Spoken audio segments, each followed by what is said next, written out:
Welcome to The Patty Show. My name is Patty Settiati, and in this podcast, we'll explore the crossing point of the three P's: passion, pleasure, and positivity, and how they can lead you to your own personal paradise. We'll chat with inspiring guests, share practical tips, and dive into stories that will empower you to live your best life.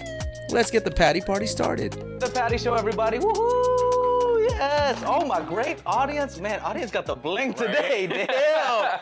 A lot of hearts, a lot of energy. It's a great episode today, y'all.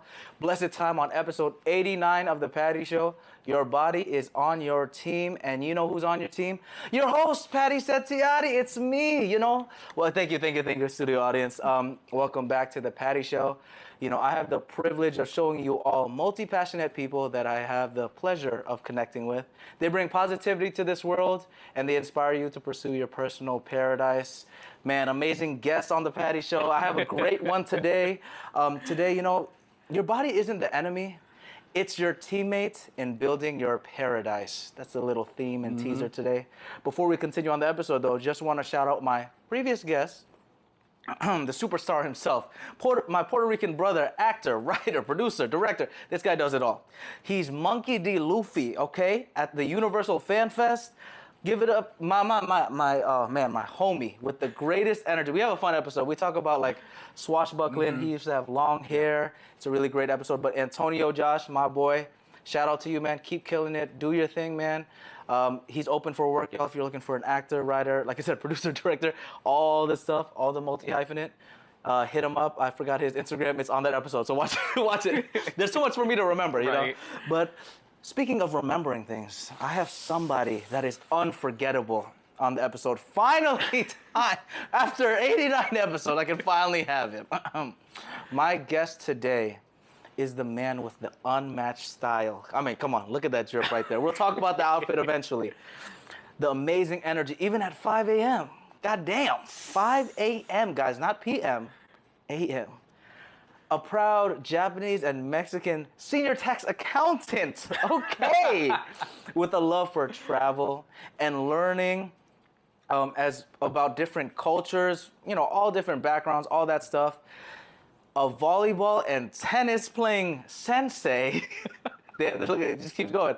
And I'm so grateful to be his 5 a.m. personal trainer. Give it up for the legendary Joseph Masato. Hi. I'm so grateful to have you, brother. Thank you for coming. Arigato. Now I can finally say it, guys. Every morning. Literally every morning. Arigato. You might be my actual first Japanese guest on the Patty Show. Whoa. I have to look back at it. I can't remember. Don't cancel me, guys. Put it in the comments, you know.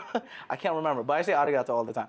But as you know, man, if you could do a little, you know, self-intro too, background, hobbies, how we know each other, passions. do your thing, man. Do your thing. Alrighty. Well, hello, everyone. My name is Joseph Masato. Woo!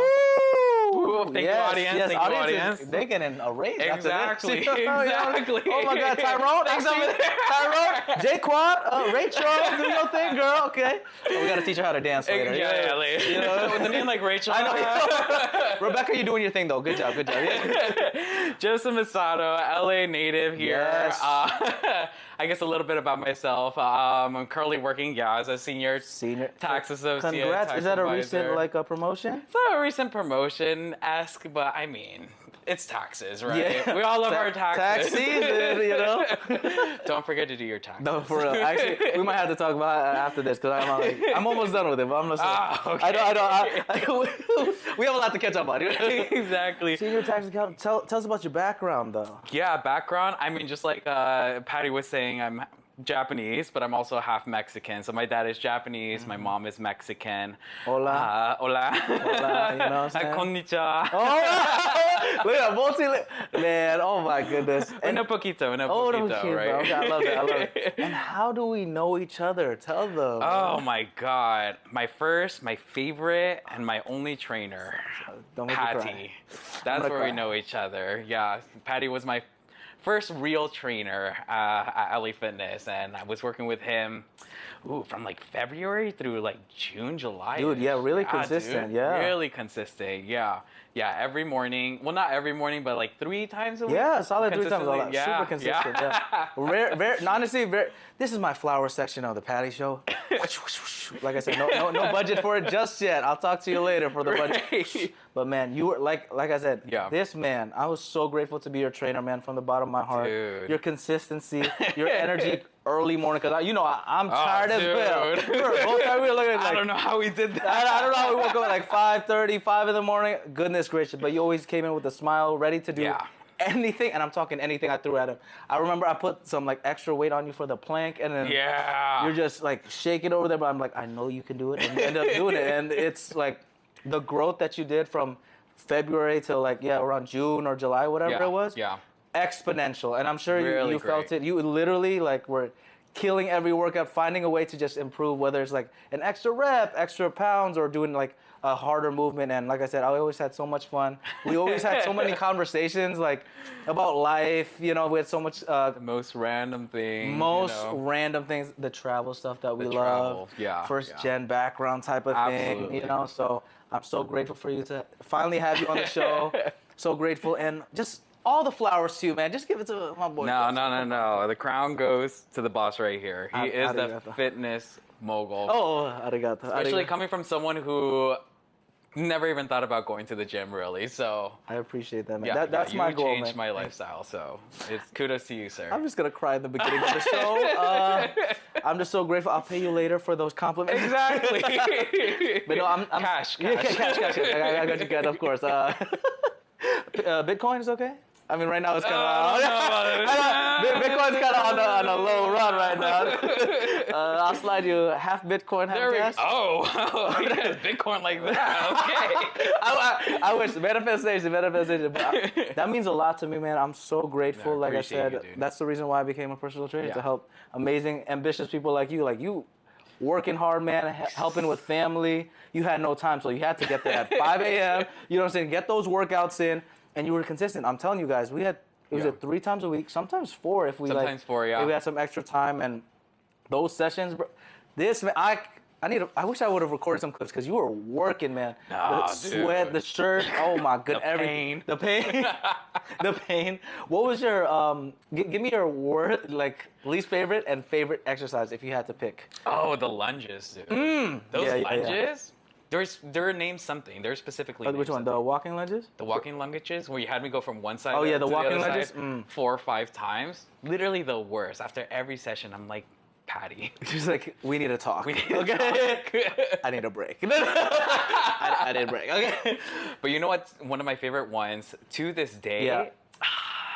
I don't know the correct terminology, but it was the one where you had the straps on the pole, and then I was pulling myself up. Oh, the TRX row. The TRX row. The one that's the yellow strap, right? Yeah. Yes. Yeah. Dude, well, shout out to you, because you were getting pretty low on that one. Yeah. If you guys don't know the TRX row, basically you put it on any type of hanging surface. It could be like a bar, and then it's kind of emulating a pull-up. So it's like the more parallel you are to the ground, the harder it is. Obviously, the hardest would be just like floating and pulling yourself up, right, which is very difficult. But I remember, you're taking me back, because I remember when you started, it was like this slant, so it was like almost I was standing, but no, seriously, it was like almost standing. But then you got to the point where I think your feet almost touched there's like this metal bar in the end. Right, and you had me put my feet on the metal bar. That was crazy. That was amazing. Like, I'm not gonna lie to you, that was just more flowers to you.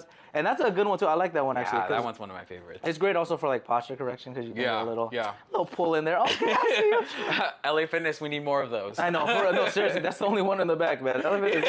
They need more of everything. Oh man, you gotta go back to see. It's a clown circus over there. It's so crazy. But that's I don't want to get fired. So we won't talk about that too much. But man, I'm so grateful for you, man. You did great. Now I know to program more lunges for all my clients. Don't blame me. Don't blame me, y'all. But I mean, that's why I asked you, because like everyone is so different. I kid you not, I had another person on my podcast, also my client, my boy Michael. He also hates them a lot, so the lunges. But my other client, Nikki, she is okay with it. So everyone has their own like level Yeah. of tolerance and which one they like better.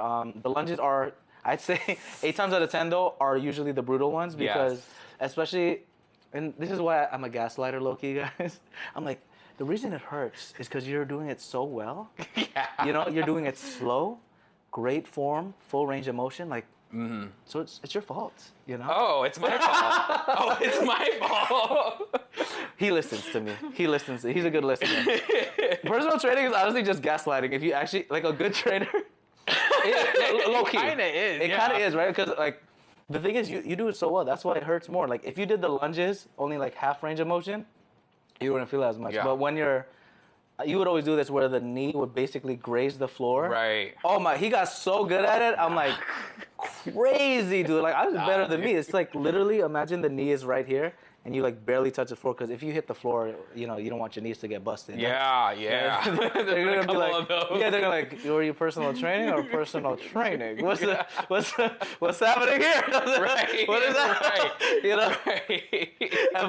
This is what we do. This is how we actually train. But I appreciate all the praise, man. Like I said, absolutely. Appreciate the energy. You helped me also like personally in a tough patch of my personal training journey because you know it was like a lower season, but seeing your smiling face, your energy, it was amazing, man. It was so great. So more flowers to you. We'll talk about more of the training stuff, but let's go back to the upbringing, man. So you said Japanese and Mexican, man. I heard your mom had 12 siblings. 10 or 12. Goodness. Sometimes I even forget. Well, that's a lot, man. It's so many. I mean, I think we have 7 survivors at this. It's a game of Survivor when you're working with a very stereotypically large family. Yeah. And in comparison, my Japanese family is very small. It's generally just my dad and my aunt. Okay. And then their parents, my grandparents, they're the ones that immigrated from Hiroshima. Oh wow. Yeah, Okay. Yeah. So both my aunt and my dad were born here. Wow. So more Japanese American on Got that end, but the Mexican end, my mom is from Puente de Isla in Cuernavaca. So, hold on. My fault, Papi Chulo. Hold on. Papi Chulo, say that again. You said, huh? Puente de Isla in the state of Morelos of Mexico. Oh my goodness. But we say Cuernavaca because that's a big city. Oh man, it's getting hot in here. Wow, woo! Man, so where in the map is that? Because all I know is Puerto Vallarta. And that's pretty much it. Tijuana and Cancun. Tijuana and Cancun. Tijuana, yeah, that's it. You're gonna go like maybe Mexico City, which is like central Mexico, central. and then you're going west. Got it. So Okay. a lot of when I went over there when I was I think the last time I went over there was like 12.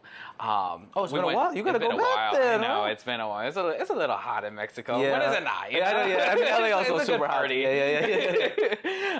And it's very. You could say it's like an hour away from like Acapulco. Oh, okay. I've heard Acapulco. of that. Acapulco. Yeah, where I guess a lot of like movies in like the 70s, 80s, and 90s were filmed around that area. I didn't even know that. Look at that. And I'm the actor. I'm fake out here. You know? Yeah, that's why they pay you the big bucks, Mr. Senior Tax Accountant. I love that. He's gonna be my manager after this. You know what I'm saying? We love that. Oh my, that's so cool, man. Yeah. So I mean, here in the States, it's my mom and 3 siblings, and then back in Mexico, it's 3 other siblings. Yeah, everyone's everywhere. Yeah. Everyone's everywhere. Yeah, I know how that is. It's tough. Calling people, different time zone. Oh my god. Oh my goodness. And then you get to your like my mom's like cousins, and then the grandparents' siblings. And Oh yeah, their don't get me families, started right? on that. Shout out to the whole family everywhere around the world. Shout out Watching to the Patty all Show of us. podcast. You know where to find us at Patty Show Podcast, TikTok, Instagram, Facebook. Where can we find you, by the way? Instagram, Facebook, LinkedIn. Yes, especially LinkedIn. Yeah. LinkedIn. What is your Instagram page? It's at Joseph Masato. Joseph Masato. Yeah, I love that. yeah. Love that last name too. That's the dad's pop side, right? The pop side, yeah. It's unique as well too, because Masato in Japan is considered a first name, but ours is a last name. So. Interesting. I don't know Okay. how it's Asian. I know. Honestly, like my last name Settiati too. I mean, you probably saw it. Was like this guy Italian. Like, they change it from like Chinese to an Indonesian thing because I used to be Lim, I guess Lim or Lim or something like that. Okay. And then when my grandparents from my dad's side moved to Indonesia, they changed it to like Settiati, which is like a common Chinese Indonesian last name. Okay. But Settiati, or how you're supposed to say is Settiadi. Setiadi. Okay. Oh, Yeah, right, Okay, right. okay. What was I trying to learn? Apa kabar? Oh my god! Oh my God, you're too good. Let me know when we doing boys trip to Bali, because I already got a lineup. Let me know. We going crazy out here, okay? Bali is too much fun. You would love it. I'm waiting. I'm waiting. We'll plan it out after this. Let's go. God, yeah. But Satyadi just means, Satya means faithful. Okay. And then, oh, cool. Yeah, and then D means like, I guess you could use it as like 4. So like, a lot of the big jokes is always Satya di hati, which means like faithful for your heart or something. Mm-hmm. Some corny stuff. Yeah. Indonesians are the corniest people. I love my Indonesian people out there, but they're like, they always have poems and all that stuff when it comes to, language and all that good stuff. Exactly. Speaking of love poems, how did your parents meet? That's such a unique mix, bro. Ooh, and yeah. Pops is Asian. See? Shout out to my Asian brothers out there. You can do it. Cause like you can do it. You can do it, Cause usually like those like interracial couples is like the Asian mom, with Asian mom with a white guy. No offense. But like, come on now, say something for me. You know what I'm saying? Yeah. Oh, that's right. Yes, but okay. Where did they meet? So my dad was working at Bonds actually, out over there in Culver City, and my mom. Shoot! It's a little retail love story because my dad was working at Bonds and my mom was working at the Subways in the same plaza. Oh my goodness, my man is the Rizzler. Okay. Really though. So he would like what on lunch breaks? He'd be like going to Subway. Exactly. Oh, exactly. Yo, Pops, I gotta learn from you, Sensei. That's good. Everybody take notes. So lunch breaks, he would pull up the Subway, asking for lunch, but he wants to have dinner with mom. Oh, Pops. Exactly. Goodness gracious. He's the OG Riz God. Mr. Masato, you got it, bro. You got it, man. Yeah, and then happily married for what? I'm 29, 30 years? Congratulations. Happily married for 30 years. Yeah. That's amazing, man. Crazy. It's so crazy how back then like the dating scene was like, yeah, you just meet someone in the grocery store or like an extension of a coworker. Right. And now dating apps suck, you know what I'm saying? It's the worst. That's what we got. Is it the apps or is it LA? Oh, I can talk about this forever right now. I think it's a mix of both, to be honest. It's a mix of both. But I think, this is just my opinion, but I think it's LA more because when I was in Connecticut, Hinge was like, I don't want to expose myself too much, but let's just say it was working. In Bali too, it was working too. So maybe this is experiment time. Episode 100 something, we'll go to Bali and we'll test it out. It's like a science experiment, dating apps. Because, the LA dating scene, I don't know, it's just, I tell my friends, because a lot of my friends are on the East Coast, it's like so superficial. And then when you do meet somebody, it's like, they're not actually what their profile is usually. Yeah. I don't know with LA lately. One, it's like the political sphere that we're in, right? It's kind of hard to find people who align with you. In addition, and you can never tell too, honestly. Literally, never. You can't. And then I guess the second part really is just that, I don't know, we do have a very casual culture. Oh, yeah, absolutely, yeah. Yeah, LA has always, LA is like, growing up in the West Side, it was very, go to school, but you also we have the beach down the street. Yeah. We're just hanging Hollywood's out. right there. Hollywood's right there. There's always places to go. Always meeting new people. Like we don't have as big of a club culture in comparison to like the East Coast, right? Oh, definitely not. But we have like a hobby activity culture, right? We have a lot of various hobbies, things that you can do. I don't know, like take classes, doing the most random things. Yeah. We have that culture in LA. Absolutely, like run clubs. They have now they have those what is it called? It's coffee shops, and they have like disco vibes, like the DJ. Those are fun. They're fired. I'm not gonna lie, they're fire. They're fire. But that's the thing, like you can't get like wasted during those, so that's also why. You can't. Oh my God. Oh. Speaking of, actually, more flowers to you. So when he left me, like it's super consistent. I still haven't opened the bottle in the back. Oh, dude, what? Let me bring special it in. Special occasion.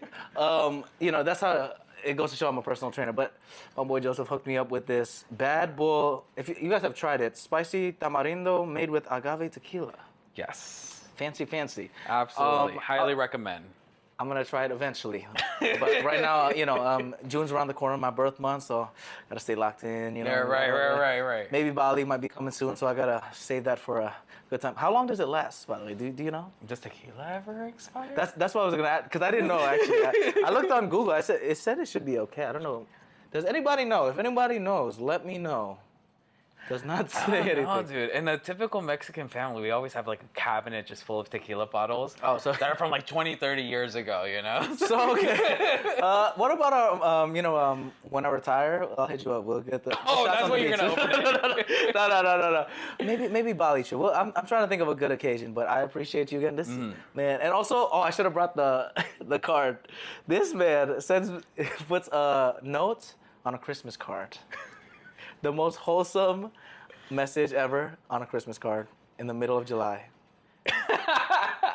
Joseph, I love you, man. You're a real one. That really stuck in my head. Okay, I've been called out for that too. Tell me where you why? started with that, because that's so unique. You know why? Because I was taught growing up to always use your resources, right? Maybe there wasn't enough food. I was taught to never waste your food, never waste your resources. I mean, you go to Christmas time and you get like a box of cards, right? Like a dozen 20-piece card set, right? I mean, why go out and spend another $5 now for I like know, birthday it's crazy, cards, right? yeah. I'm like, I have a box full of cards. I mean, what matters is the message. It is. I agree. So that's a hack for you guys. You want to save money? Just look in the back of the closet. I mean, Go through your Christmas stuff. I'm not gonna lie to you. This might sound crazy. I don't know who I gave this gift to, but remember the bag you put? Yeah. I used that again. I used it again. See? Hey, I get you, bro. Exactly. When you did that, I was like, oh, he understands. Yeah. Your carbon footprint is important. Yes, and that's also like, he's from first gen right there. I get you, brother. Immigrant families, we do the same thing, man. Clothing, I used to just share all the time. Now, as a grown up, I can do my own clothes. My brother still uses all my clothes, though, which I don't mind because I steal some of his. Because it's good when the sizes are similar because you save a lot of money. Yeah. This stuff. Speaking of, I got to talk about this outfit though. Drip. Tell me, walk me through it. Let's start from the top. What we got? It's a casual Wednesday workday outfit, per usual. What does it say over there? It's just a little top from, where did I get this from? Like PacSun. Okay, PacSun. You know what? PacSun comes in clutch. I used to have a lot of stuff there back. Oh damn, I was like in high school. I used to get like the jeans were pretty good and like the random shirts and everything. Yeah. I didn't know what it meant though until like one of my clients told me. Pacific Sun, right? Pacific Sun. Yeah, I did not know that. I thought he was lying to me. I'm like, bro, Michael, what you doing, bro? I was like, why are you making it up? But you know what? I think one of my hobbies is definitely fashion and style. Right now, I'm very much into like the streetwear. I love it, man. But my roots are still Asian, so Yeah. everything here was on clearance. I love you, man. Yeah. Clarence, the best section. Clearance, PacSun, shout out. Shout PacSun out. has a great clearance. Sponsor my boy special. Joseph real quick. The Please, Big J, please, come on please, now. please. Try on haul. No, they're like, we're losing money with that guy. I know. Yeah, bro. They're like, yo, are you customer number 79277? Yes. Did you use 5 coupons? Yes. Right, Yeah. right. Hey, you gotta do that. Warehouse sales have been amazing. Honestly. Warehouse sales has been picking My up favorite too, brand. yeah. You guys gotta sponsor me. Built. This is the shirt where I got it from. It's Built. like the athletic type of vibe over there. I love it. Oh, Yeah. okay. It's the shirts I usually but it wear. still with- looks like business Yeah, casual. you can like dress it up, dress it down a little bit. Yeah. So they have those warehouse sales in like Tustin area, at OC. Man, I got like so many shirts for cheaper because most of them are already super expensive. Like if I just got this shirt by itself, I think it's closer to 100 than 50. I'll say that, which is crazy. Yeah. But then you get it for like $20, which is actually good because I've used this like all the time. You know what I'm saying? Like it's also the quality of it, but No, this pants, one though. Tell me they about have a these pants. crazy. They have a crazy. I got them there too, actually. Really? What does it I think say? I got them all together.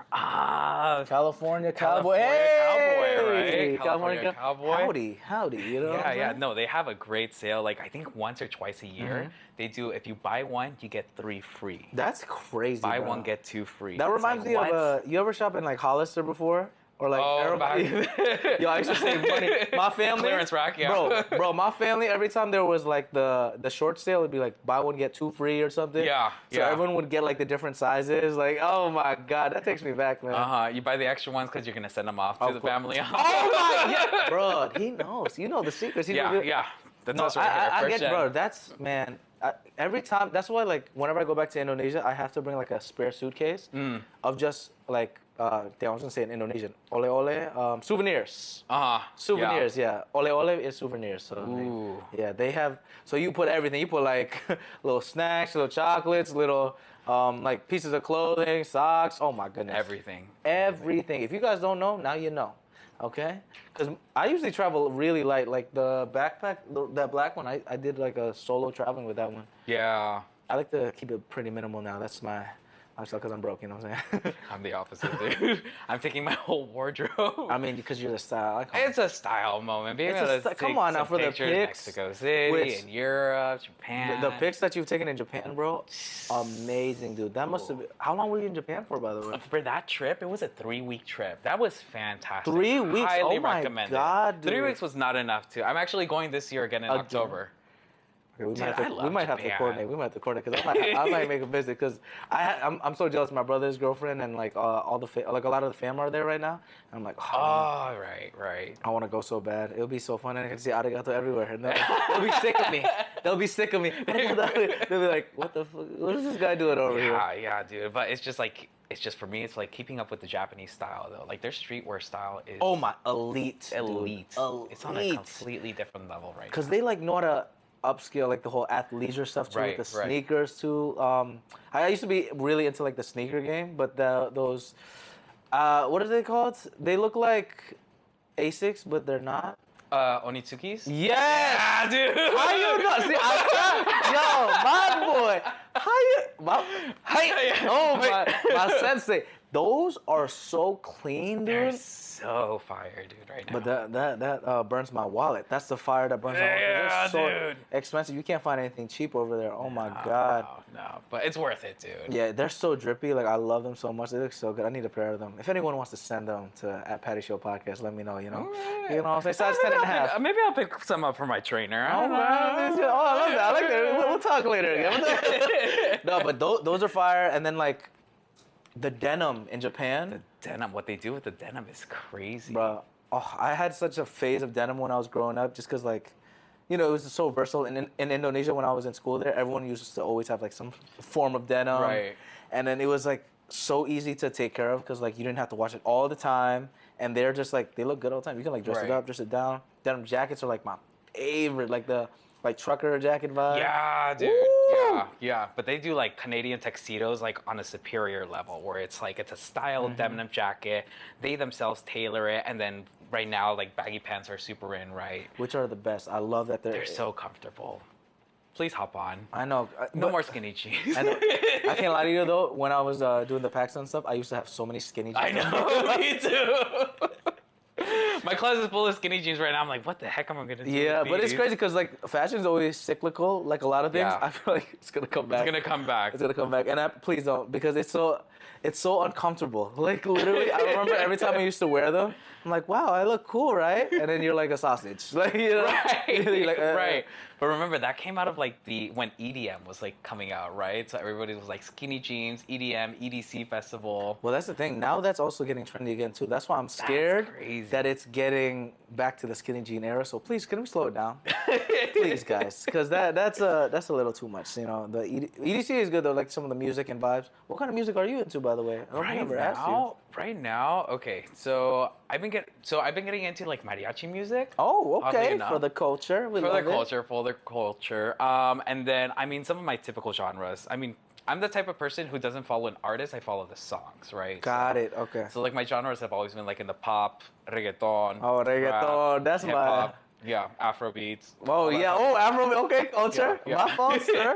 No, reggaeton is my man. I love Oh that my man. My boy God. Osuna, man. He making my booty shake. Out He there. need to come back. No, where for is real. Osuna? You gonna be on the Patty Show, bro, once you learn English. I don't think he knows English, actually. I don't know. I saw an interview. Well, he said, well, the thing is, some of his songs have some English A little lyrics. bit, you know, yeah, a little yeah. bit. But he used to be my favorite one. You know, like Oh my his God. high-pitched voice, he just would take me back to the days when I was in Puerto Rico. The good old days. You Yeah, went to man. Puerto Rico? Man, I used to date a Puerto Rican girl. Have I told you that Oh, before? no. Oh, I don't think I. No. Really? Yeah, we talked about it on the previous episode actually. Heartbreak. But I went twice, bro. So the first time I went for like a week, Yeah. and then the second time I went for like a whole month.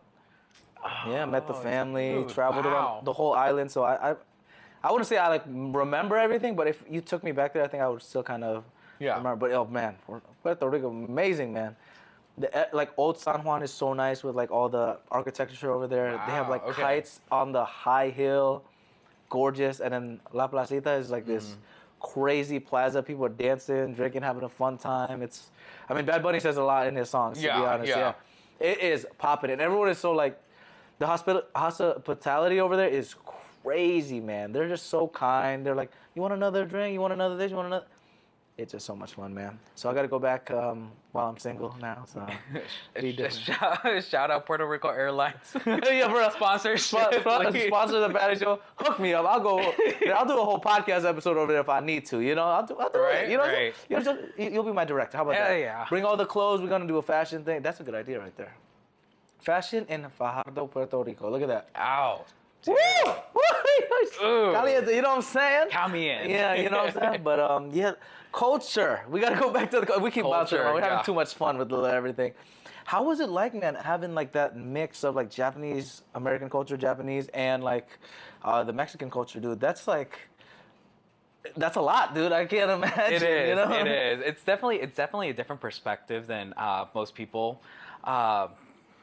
I think the difficulty I had was that, like, because my Mexican family was just so dominant in the culture, because I mean, all these siblings, my sibling, all my cousins, my cousins that are nearby, I call them siblings. Like we grew up together. Basically, yeah. Like if for the Latino or Mexican watchers, like the stereotypical things we did is like we met up once a week to have dinner together. Oh, love that. We always had the huge parties. All my female cousins had quinceañeras. Oh, there we go. I even had a quinceañera. There we go. Hey, let's go. You know, but that being like what I knew, like growing up, like I spoke Spanish simultaneously with English. But visually speaking, I'm Asian passing, right? Oh, 100%, because I visually look Asian fully. Like there's no questioning whether I was Latino or not. So I think growing up in California, yes, we have a diversity that's unique in comparison to I think in my opinion, all the other cities, all the other major cities in the world.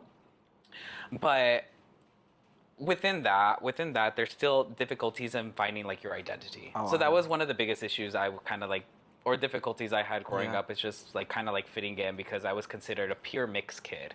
Pure mixed kid as in like I'm like bouncing between two different cultures. So when I get to a place like school, right, elementary, middle school, and high school, it was, you know, not to speak down on it, but a lot of people did, you know, group together with their people who were ethnically and culturally similar, right? Absolutely. You know, so it's like for me growing up, it was kind of like I was a little bit more, how would you say, isolated. Yeah, because you're like, which one do I pick? And then one side is gonna say, oh, you're not Mexican enough. Oh, you're not Japanese enough. You know, oh, that's a tough, bro. Yeah, it's very interesting. I still had fun. I loved my elementary, middle school, high school. Shout out Culver City.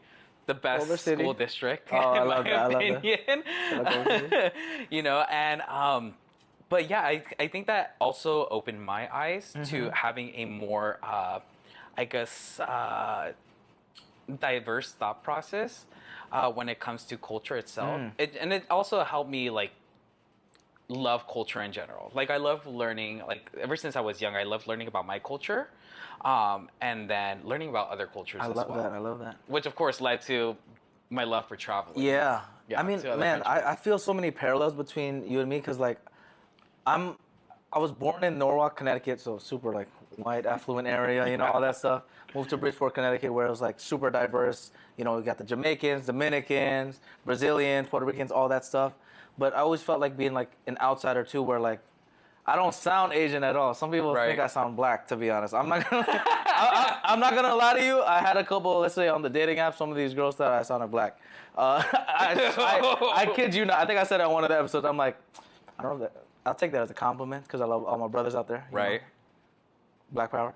But like it was weird for me too, where like in Norwalk I didn't fit in because everyone was white but I spoke English clearly, but they're always doing the whole like the ching chong thing, you know, the little Asian thing, whatever. And then I moved to Bridgeport where it's like more diverse, right? But then I'm still like the chinito or like the chinito or like hey yo ching chong, what's up, homie? And then like still stuff like that where like I said, like you were talking about, like there's still positivity out of it. I'm grateful for the opportunities. Oh, I'm yeah, sure you met a definitely. lot of great people during the way Absolutely, that you had absolutely. even tighter relationships because you guys were coming together. I have a lot of my friends. Shout out to all the homies out there that helped us, be part of the communities. Absolutely. But I kind of resonate when you said about the whole like learning about other cultures. That's why my Right. bestest of friends are like from the Ivory Coast, Cote d'Ivoire. Shout out my boy Jan, first episode. Hey. From Haiti, you know what I'm saying? From Brazil, and I love learning about different cultures and traveling because I realize this world there's like so much BS out there. There In the end is. of the day, there's so much that brings us closer together. Exactly.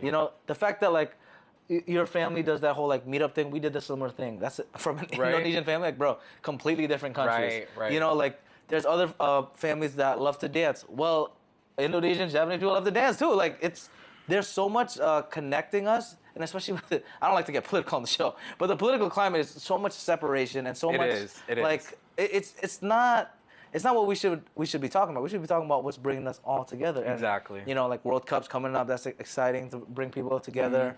Sports bring people together. Movement, music, and I just love that you mentioned all that stuff because, yeah, I feel like people forget about that. Yeah. That we're all more connected than we think. Yeah. And it's such a powerful thing, and especially since like you've dealt with all those like tribulations and everything, where everyone's like the identity crisis, where you're like, what do I do? And Exactly. it's the hardest thing. When I went to Indonesia, for example, for school, I was also like, I thought I was gonna be safe because I looked like everybody. But then my accent, and then I'm American. Yeah. It's just like being an outsider the whole time. Yeah. So Yeah. just like you, man, every time I see someone that's like looks like they're on the outside, I'm like, hey, bring them in. It's like, hey, Exactly. let's talk about fashion. Let's talk about playing volleyball, Exactly. tennis, and Be inclusive. Exactly. That's all that matters. Inclusivity Please for have all. an open mind and be inclusive for everyone. No, absolutely. Yeah. And this is more flowers to you again. This is just gonna be the flowers episode. The flower show. The flower show. We're gonna switch it up, flower segment. But man, we saw each other again before this randomly. I'm walking on the beach, doing after my little workout, and I hear someone yelling my name. It was a little foggy that day, actually. It was a little chilly. Yeah, but you were having your walk. Yeah. and I was everything. wearing like literally like with my usual green jacket that you Yeah. see, right? And I'm like, who's that? And I'm like, how did you recognize me? I'm like, bruh, he's playing volleyball with the homies, and he included me. We had a fun time. Absolutely, dude. I forget everyone's names, but everybody was so welcome. It was such a while ago, so I have to go back and play with you guys. Thanks for being amazing, good energy, and it shows why you're such a great human being. You're surrounded with amazing human beings. Amazing people. So you're Yeah. so inspiring, and just keep doing your thing. Yeah, Flowers, yeah. like I said, so many flowers. Flower. Yeah. Flower power. That was a fun day too. That was- oh yeah, my God, so- everybody was talking about you. Dude. Oh my God, Yeah, thanks. everybody- I really got to play again. You It's were been a while. good. You were That's right. good. You know? Just jumped right You know, in, yeah. spiking down. I try, man. Beach volleyball isn't that easy. It's hard, dude. It's hard. Dude. I've been playing more soccer now recently because at Meta where I work at, there's like the field right there. So that one's been kind of more my pastime. I did Nice. foot volley because of my coworker Patricia, shout out her, Brazilian girl. It's so hard though because you have to use everything but your hands. But your hands, right? It's like shoulders. Shoulders. Have you tried it knees, before? hips. I've never tried I it. think you'd be really good because it's literally volleyball, but just don't do this. Go like. Yeah. It's a little unique at first because you have to do something like, shout out to my coach. She would be doing like, they call it serve, something like, when you're a server and then you like at the plate, you just like bump it without actually hitting okay. it. But it gets you like your shoulder open when you do Right, it. Like if right. you go like this, it's more open than if you go like this, you tend to cave in. Right. So then when you hit the bone, it ends up like going crazy. So you have to like kind of open. Oh, okay, and then hitting it. It's Yeah, gonna- hitting it more like on this area instead of like Project it out. straight on the shoulder. 'cause Right, then right. It's kind of like when you hit something with the shin, it's so hard to control. Yeah. But if you hit it on like the meatier part, it's like you can control it a little bit. Right, And do your right. thing. Foot volley. You know? Oh, that's cool. Yeah, man. On the sand too, or? Yeah. Oh, so you can do okay. the diving. I mean, that's one. How long have you been playing volleyball, by the way? Because you're also really good too. More flowers too, man. You are killing it over there, huh? No.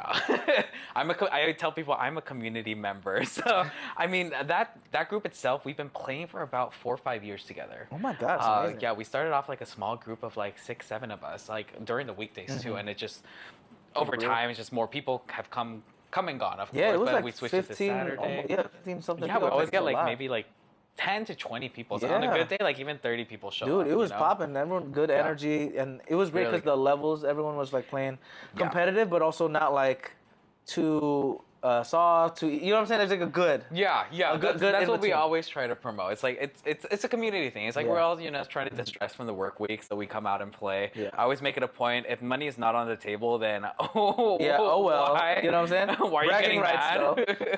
Bragging rights is fun, though. Absolutely, bragging rights is fun, know. but there's no need to be aggressive. If No, there's for money real. on the table, yeah. right? A little smack talk is good here and there. Oh, you know? absolutely. We know. Absolutely. Oh, Yeah, that's fiery, the Japanese spirit of a samurai. yeah. Over So it. hopefully you could come out. Yeah, let me know. You guys are always there Saturdays? Saturdays, quite a few of us actually get there at 8 o'clock, and then more people roll Okay, in nice, like yeah. 9, 10 a.m. Playa del Rey, if anybody Playa wants del to Rey. join us, please feel free to come. Yeah, like I said, they're so welcoming, inclusive, and it's a super fun time. Yeah. And I always do that little route because I go to the Playa Vista gym in the morning because it's the only one that's open at 6 a.m. Yeah. Because, I'm already up anyways. Shout out 5 personal trainer life, you know what I'm saying?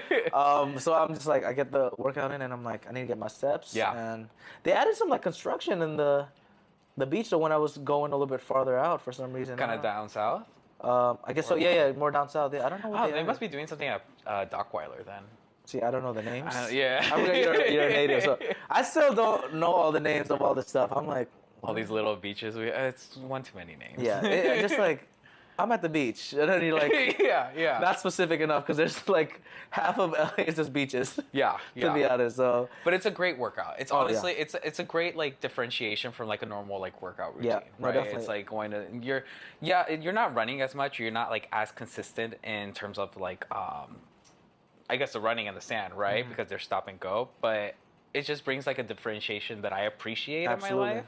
That along with like whenever I do have a chance to play tennis, it's like just it's a little something different movement. in the routine that helps me just like have the consistent Mm-hmm. movement, but also be like happy to do it. as yeah, well. and they still have the joy of movement because I think, Yeah. I mean, you were talking about it earlier how like you were like, man, I can't go to the gym. I hate it. Like that's a lot of people. Even for Yeah. me when I was like starting with it, it's like.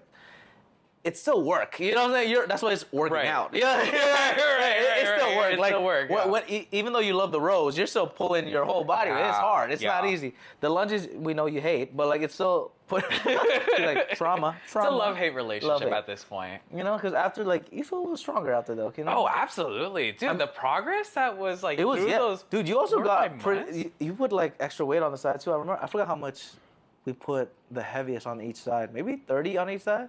Probably more honestly. It was like one of the bigger dumbbells Yeah. for sure. Yeah, that I was doing. You know what I always love about Drama. This is, like I said, more flowers to you, Joseph. Every time we train, whenever I give like a new like dumbbell or new thing, you always give me the, huh? You're like, "Fatty, you crazy?" You don't say that though. You don't say that, and I appreciate you trying first, and then we figure it out. And if it is a little crazy, then we adjust. You trust me. I trusted you absolutely. I appreciate you. No, man. your communication like is superior, honestly. Just like not only just the instructions, but the motivational side of your communication was very helpful in the sense that there were times where I was like, "Ah, this is dreadful. If I just stop here, he'll allow it." But you were just the motivation of you just saying, "Hey, you got this. You can do this. You know, you only 3 more, only 4 more." It was very helpful. I appreciate it. Yeah, man. no, I appreciate that. I'm glad, man. Yeah, because you were pushing hard, man, and seeing you, I don't think you ever like quit.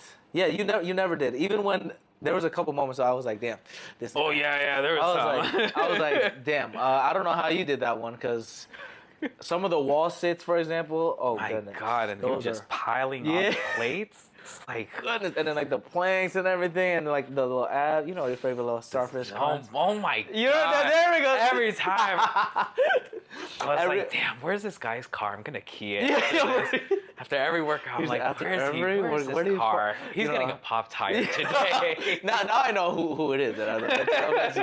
No, man, but like I said, everything I threw at you, it's the Yeah. you killed it. You killed, Phenomenal. man. I'm telling you. Thanks for the praise again, man. Too many flowers on the episode. Today's episode is just flowers. But speaking of flowers, man, your parents' dynamic. How was it like growing up with them, having that like, mixed race couple vibe? Like, was there a lot of conflict? Like, tell me about that. Surprisingly, no. I mean, my dad. I mean, I appreciate both of my parents. I love them so much. They've given me everything and more. So their dynamic. I mean, they were working. Both of them have worked very hard. At some points, 2 jobs, 2, 3 jobs each, So whenever they did get to see each other, it was always an occasion for us to do something together, which is what I appreciate. And on top of that, like growing up with a large family, there were many days during the week where another family member were coming, or we were going to someone else's house. So it was never a dull moment, even during the weekdays. But their dynamic is, I don't know, it's kind of like perfect. Oddly enough. My mom, I've been told I have my mom's personality because she's the more dominant, organized, hard-headed one. Just confirm, we're going to clip that, everybody, But, I mean, the one value I took from her is that just be there for your family. Like, she's always been there for her family, and I've grown up with that. But then to support her, right? The person who's supporting everyone else needs their own support, and that has always been my dad. My dad has always been right there behind her. So, even the craziest things that they've done, or even just the small day-to-day things, like they're always usually together if they're not working. So that's beautiful. It's really nice. They complement each other. I love that. They do. I mean, shout out to the interracial couples out there. Do your thing. Keep doing that. We need more. We need more. Amen to that. Say amen to that. Where my Swedish girl at? Come on now. I got to make a phone call real quick. Let me do that again. Swedish? Hey man, when I did a solo backpacking over there, had a fun time. Ooh. Shout out to Hinge. Man, like I said, like we were talking about the dating apps. When I was over there, might be too much information, but the first person I matched with, let's just say, I met with her that night. Picnic, Yeah, picnic. Yeah, picnic. Mom, don't watch this part, please, Mom. Please, just cut this part, please. I love it. But it's like more straightforward.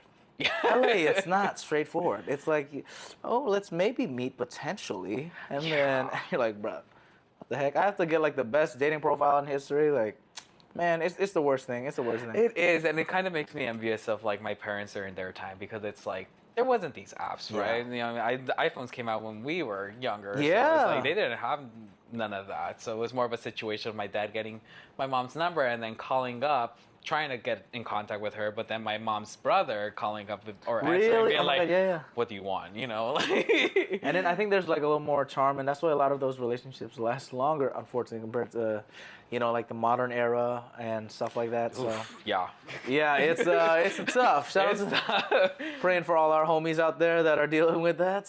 That's why I try not to dabble too much with it. But we're focused on the career, and we're focused on the career. Enjoying life, living our best lives, traveling soon. I want to talk about a little bit of your career, man, because you were a Venice Japanese Community Center. You did everything over there, but you got a scholarship. You got a scholarship awarded over there? I did. So I guess that. Tell me about this, actually. Tying out with the culture, right? Yeah. Like the Mexican side, I mean, I learned how to speak Spanish, and then I picked up reading and writing very easily, but Japanese is just a whole completely different beast, right? Because Spanish and English, there's a lot of, Latin overlap and everything. Japanese is like characters, kanji, pronunciation, there's a lot of variety. So my parents put me in a Japanese school, the Venice Gakuen. Shout out Venice Gakuen. How do you say that last part again? Gakuen. Gakuen? What does that mean? School. Oh, coach. Venice school. Good. What kind of I tried. Yeah, at the Venice Japanese Community Center. Okay, that's what they call it. Yeah, down over there in the Culver City area. Nice. So I was going there from like 5th grade to my senior year in high school. Wow, man, you're consistent over there. I don't know if it worked though. It's hard speaking Japanese, dude. Dude, how was it like then when you were in Japan for 3 years then? I mean 3 months.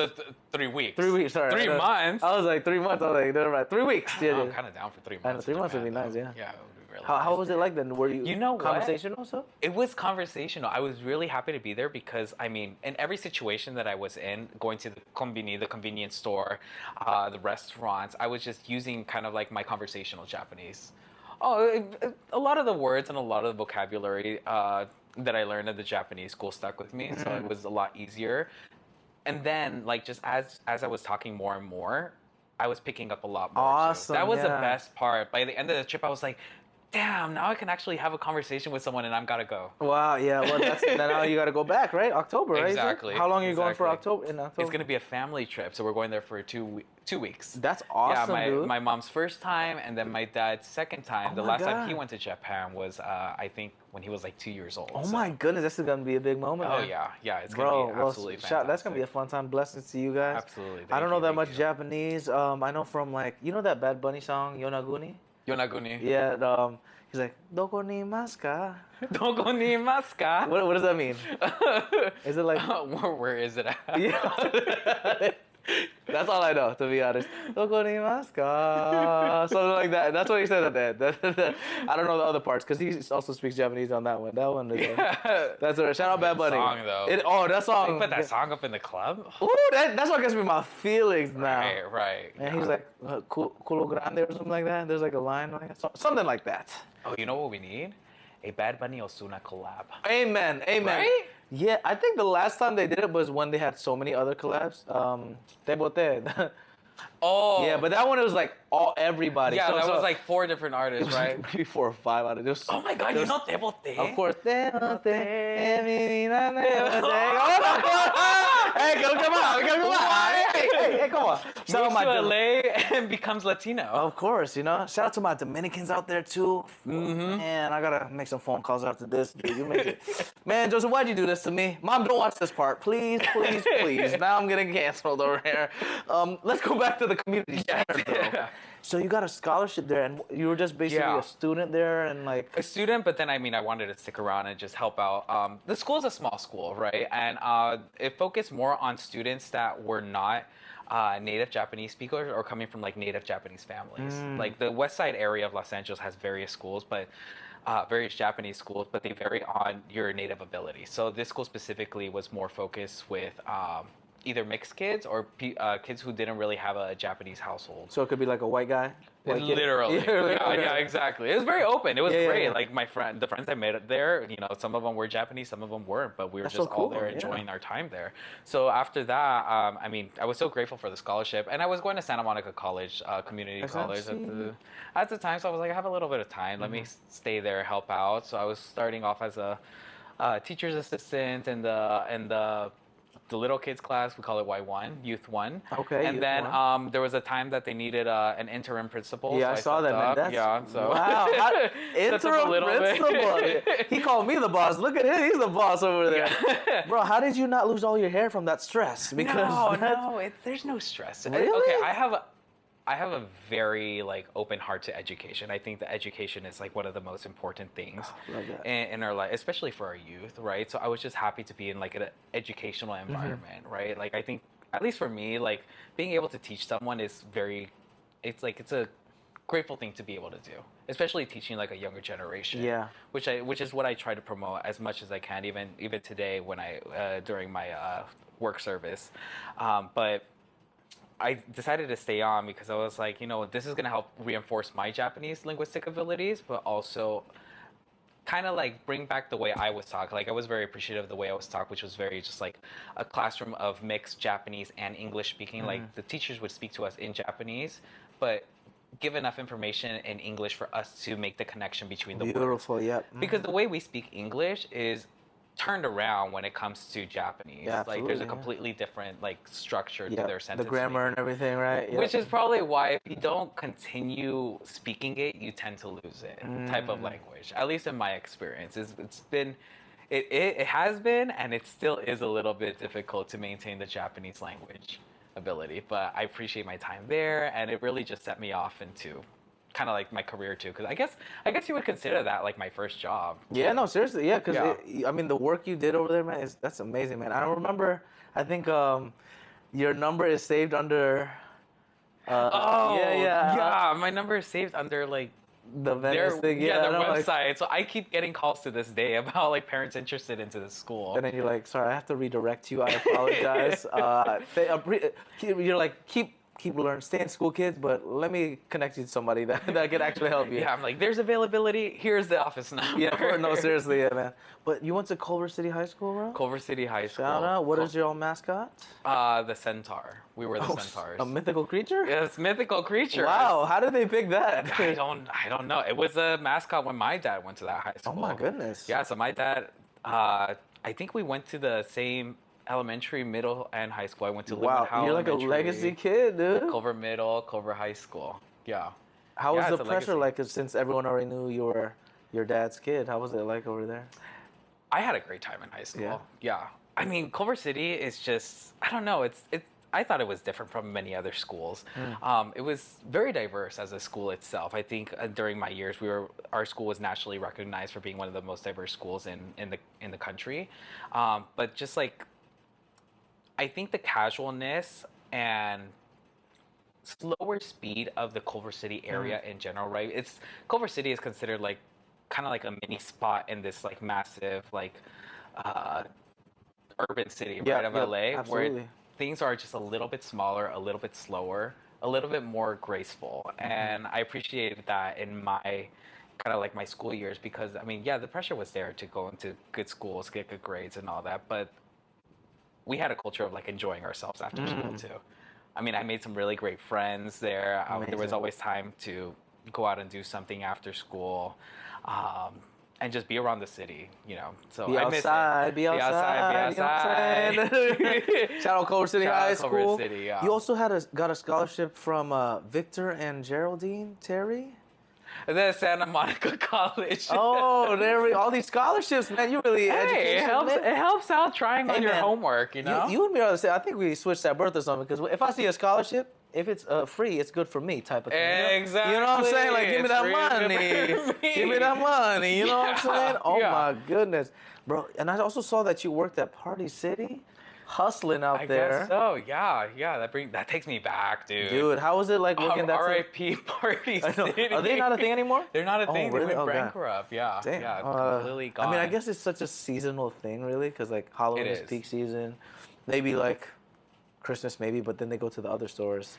And then e-commerce doesn't help, right? yeah, I You get know. everything online. And then like now. there's like those Halloween stores that just pop up. the spirits. Spirit. Oh my, you're taking me back to Spirit. Yeah, Party City.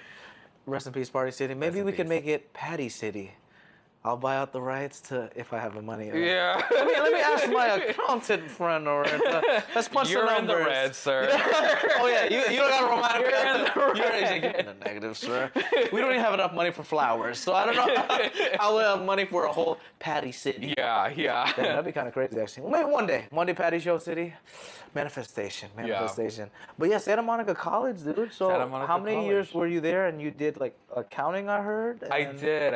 I mean, I always had a kind of like a little interest in business in general. I was pretty decent with numbers as well, so I kind of fell within the accounting. I didn't find much interest in the other programs as well, but I mean, Always a numbers guy. Look at it's you. always a numbers Making guy. the family proud. I don't know. I mean, am I in Asian cultures? I'm not a doctor. That's true. I'm not a lawyer. That's true. But I feel like the numbers and the math is like, better than me. lines. I'm talking on a microphone. You're a TV star, a You're the movie best. star. I'll pay you later. You know what I'm saying? But that's like not the traditional, like Asia. They want, Exactly. Like my parents wanted me to be a lawyer. I remember doctor was a big one. Even like military to be. Yeah. Even military. So, but they're grateful now because podcast, personal trainer, all that stuff, and working in tech though. See, Yeah. We always have to exactly. compromise with our family. Exactly. Like, we gotta travel and enjoy life, but they're like, "Make sure you have a regular job." You're like, Yeah. "Okay, mom and dad, gotcha." Right. And I think my parents also did a very good job of not putting so much pressure on me That's to amazing. choose something, right? I mean, they wanted me to progress, right? Especially after high school, just to do something. If it was going directly to working, great. If it was going to school, great. Bro, you that's actually really hard to find though, man. Shout out to Yeah. them because Yeah. I feel like that pressure is always big. I know for my family it was kind of like here and there where like since being the oldest, college was probably like the only kind of path. And Yeah.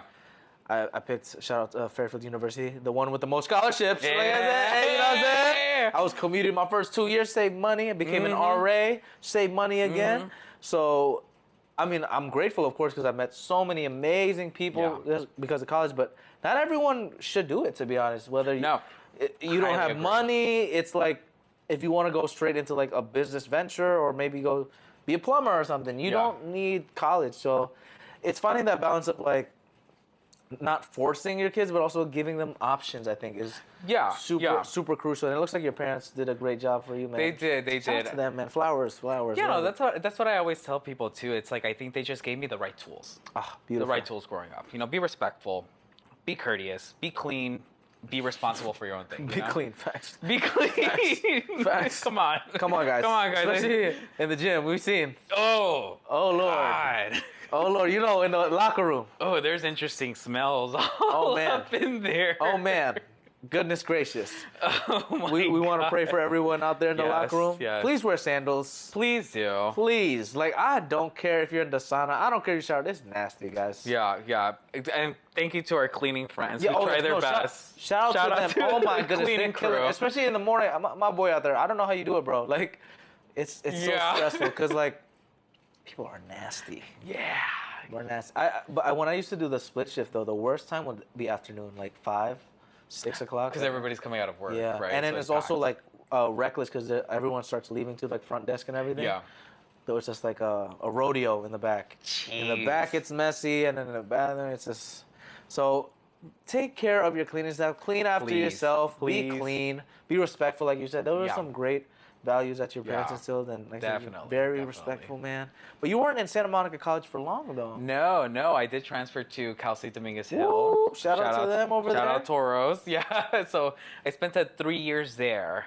But I mean, crazy enough, I was part of the whole COVID graduates, COVID learners during that time. So that was a very unique time. Dude. So I think COVID came in 2020. Yeah, 2020. And that was the year I was supposed to graduate, but because my in-person classes got canceled, and like my second semester in-person classes got canceled, I had to delay the graduation till 2021. Wait, you also were supposed to graduate 2020? Yeah. Me too, man. Okay, twin. I see you, twin. Yeah. Yeah, 2020. Oh, man. I remember exactly because I came back from spring break and everyone was like just panicking. We were in New Orleans. We saw the video when we were flying, like on the airport. They shut down everything. Yeah. We go back to Connecticut and then like I'm still on campus as an RA and a lot of my international friends, you know, like from Nigeria, Vietnam, they couldn't go anywhere. So it was me with them and we were just like, is this legit? After 1 week, it became 2. Then it's May. We were supposed to graduate at the end of May.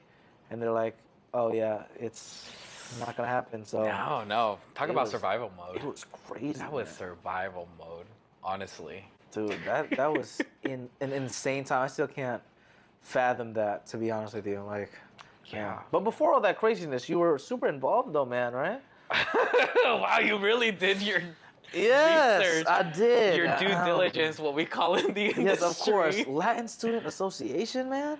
Yeah, no, I mean, I've always been like a little bit of a social butterfly. So I mean, A little bit. Come on now. and my college didn't have a football team. They didn't have like major teams or anything like that. They had some fraternity houses, but Did you join one? Or- I did not. I did not. Not to. I won't say anything because of that.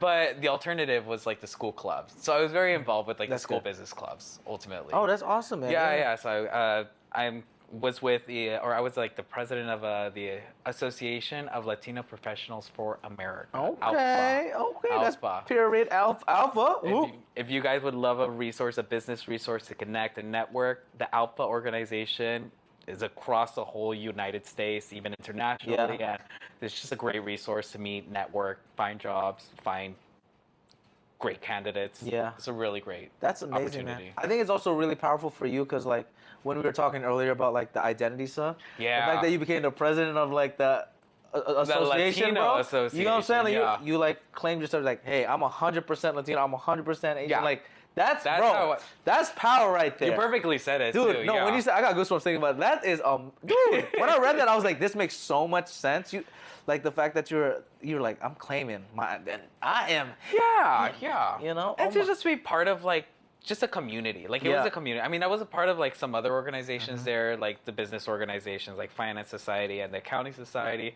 But that one specifically was just a great community because we were all on the same page. Like we all wanted to work, we all wanted to find jobs, we all wanted to network with the right Yeah. people and progress in your careers progress and in our everything. career. Yep.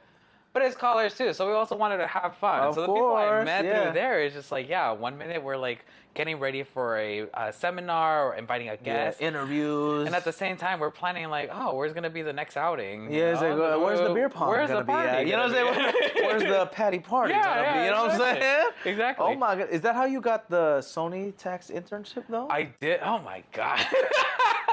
You did do your I told you. research. I love my job. The Patty Show is so fun, you know? Yeah, hell You know, yeah, so it I is. love it. I love it. Yeah, Yeah. yeah. Is that how you get it from the connection or? Yeah. Well, I mean, I guess because I didn't have like any formal experience prior, like when you don't have, it's weird. These corporate companies sometimes I feel like they just ask for too much. Oh, yeah, When no, it comes to like I agree. experience and Exclamation all that, point. right? Let me So know, me yeah. coming from like a non-targeted school like Dominguez Hills, we're one of the kind of like lesser known Cal State schools. A lot of corporate companies don't even target our school for recruiting, right? So I they mean, don't even look that way, kind of thing. yeah, sometimes they don't even. I mean, from what I've heard, they don't Yeah, even yeah, look yeah. at resumes that have Oh. specific schools, right? So for me to be able to join these clubs as just like an additive to my resume, it helped me out, land the interview, land the job, and I was there at Sony Corporate and Taxation for about a year. Oh my God, the one in Culver City? The one in Culver City. That's so- insane. Oh, Full that circle. was such a flex too. Yeah, dude. No, because I haven't been in it because like there's a run club in Culver City that we usually run over there, and it's like it's such a nice like big little spot over there. I'm like, oh, yeah, that's pretty yeah. cool over there. No, it's really nice. Damn, that's so cool. Full circle moment. You're Yeah, like, hey yeah. man, tax intern. What does a day to day look like for like a tax intern? You just like follow an accountant around? Like, what did you? Oh no, we were responsible for like our own work. Oh, You know? yeah? It's like they They taught got us, you working, huh? especially Excel. I mean, Unpaid or? Oh, paid too. Okay, better be. Yeah, I know. That's what I'm saying. Absolutely. You're like, I'm from Absolutely. around the way. I'm leaving here with something. You know what I'm saying? Yeah, Like, exactly. No, it was well paid. I was really happy. I learned a lot of the skills that I'm using today. That's starting beautiful, there. dude. I mean, I'm really grateful they gave me the Yeah. opportunity to, and I mean, I lasted the full year, so I was like, okay, I guess this Okay. worked out. You know, and it just led to more opportunities after that. Like after that, I got an internship with Warner Bros. After that, Yes. and that was fantastic too. The team I was working with, the FP&A team over there, is just really What does fantastic. FP&A mean, by the way? I was looking into that. I'm like, what is that? Finance? Financial planning and oh my god, I forgot. Oh, we got him. Because I don't know what the last one is. And accounting? Accounting. No, it probably isn't that. It's more in the forecasting realm, like the financial forecasting. Okay, gotcha. And at the time, I was working on the financial forecasting for movies, the productions that were coming out. At the Wow, time. look at you. I did see your amazing interview, by the way. You can find on YouTube. I'm not ashamed of it. People are like, "You're sweating, Joe." I'm like, "I don't care." They're haters out here. They're haters. Yeah. You know why I love this so much? Because when I saw that video, I was like, if I saw this before seeing you, I would have been like, this makes so much sense. Because you still have that energy. You know, that like you were talking about how much you love your culture, how proud you are of your family. You literally just you were talking about how like the whole untraditional candidate thing. Yeah. And then you got it and you claimed it and you're like, hey, I'm him. I can do this. And you want to inspire people. So I was like, when I saw this, I'm like, damn. My goodness. So you guys gotta check it out. It's like, I think on YouTube you can just find it. Just look up your name, I think, if you. Yeah. You know, like I said, I was doing my research. I was scoping, but yeah, that was so inspirational, man. I love that because those quote unquote untraditional candidates, man, it's inspiring for the people that are watching this now that are maybe, you know, they don't have like the resume, quote unquote, or they're in a school that doesn't have any quote unquote chance. It's possible. You just gotta keep doing it. Ask the right people, still be a good person, and your time will come. Be patient, but be ambitious at the same time too. Exactly. It is unfortunate that most of the times we have to push even harder. But now, in hindsight, this is in hindsight now. In the heat of the moment, I hate working extra hard. You know, working extra hours. But in hindsight, though, it's really powerful because now when your other coworkers or other friends or whoever are going through tough times, you know that, hey man, I've been through worse. You know, I'm more resourceful now. Yeah. I can handle doing this with $20 budget. You know what I'm saying? Yeah. Or only $1 like the dollar store that you used to work at. I used to work at a dollar store? No, you did. Oh, Yes. oh my God. Yes. Patty. Tell me. Where's this information coming Tell from? me about this dollar store. No. Tell me now. Come on. Oh my God. My Aki parents. $1 deals. Aki dollar deals. Aki dollar deals. It was my parents' little side life project. Oh I my like to call God. it. It was an interesting time, you know. We learned. We learned. learned. It was a learning moment for our whole family. But yeah, my parents had a dollar store down over there in the Mid-City area for about God. 5 to 7 years. I mean, a dollar store in the competitiveness of like 99-cent store, rest in peace, and Dollar Tree is pretty hard to manage. Yeah. What does the Aki mean though? Aki stems from our middle name, actually. My middle name and my dad's middle name. Akinari is Ooh, so Akinari. Joseph Akinari Masato. Oh, Look it up. that's so cool. That's so cool. Oh, so that's where you got the Yeah, and Akinari means fall season. Oh, fall season. Yeah, okay. the fall season. And it's actually cool because it's Aki dollar deals. It like rolls up. But then it's like I think the intention was for like Aki, as in like also to sound like the Mexican Aki, word for Aki. Like Aki. here dollar deals. Yo, shout out to Mom for the creativity. Yo, I love that. I never even thought about that. That's very clever.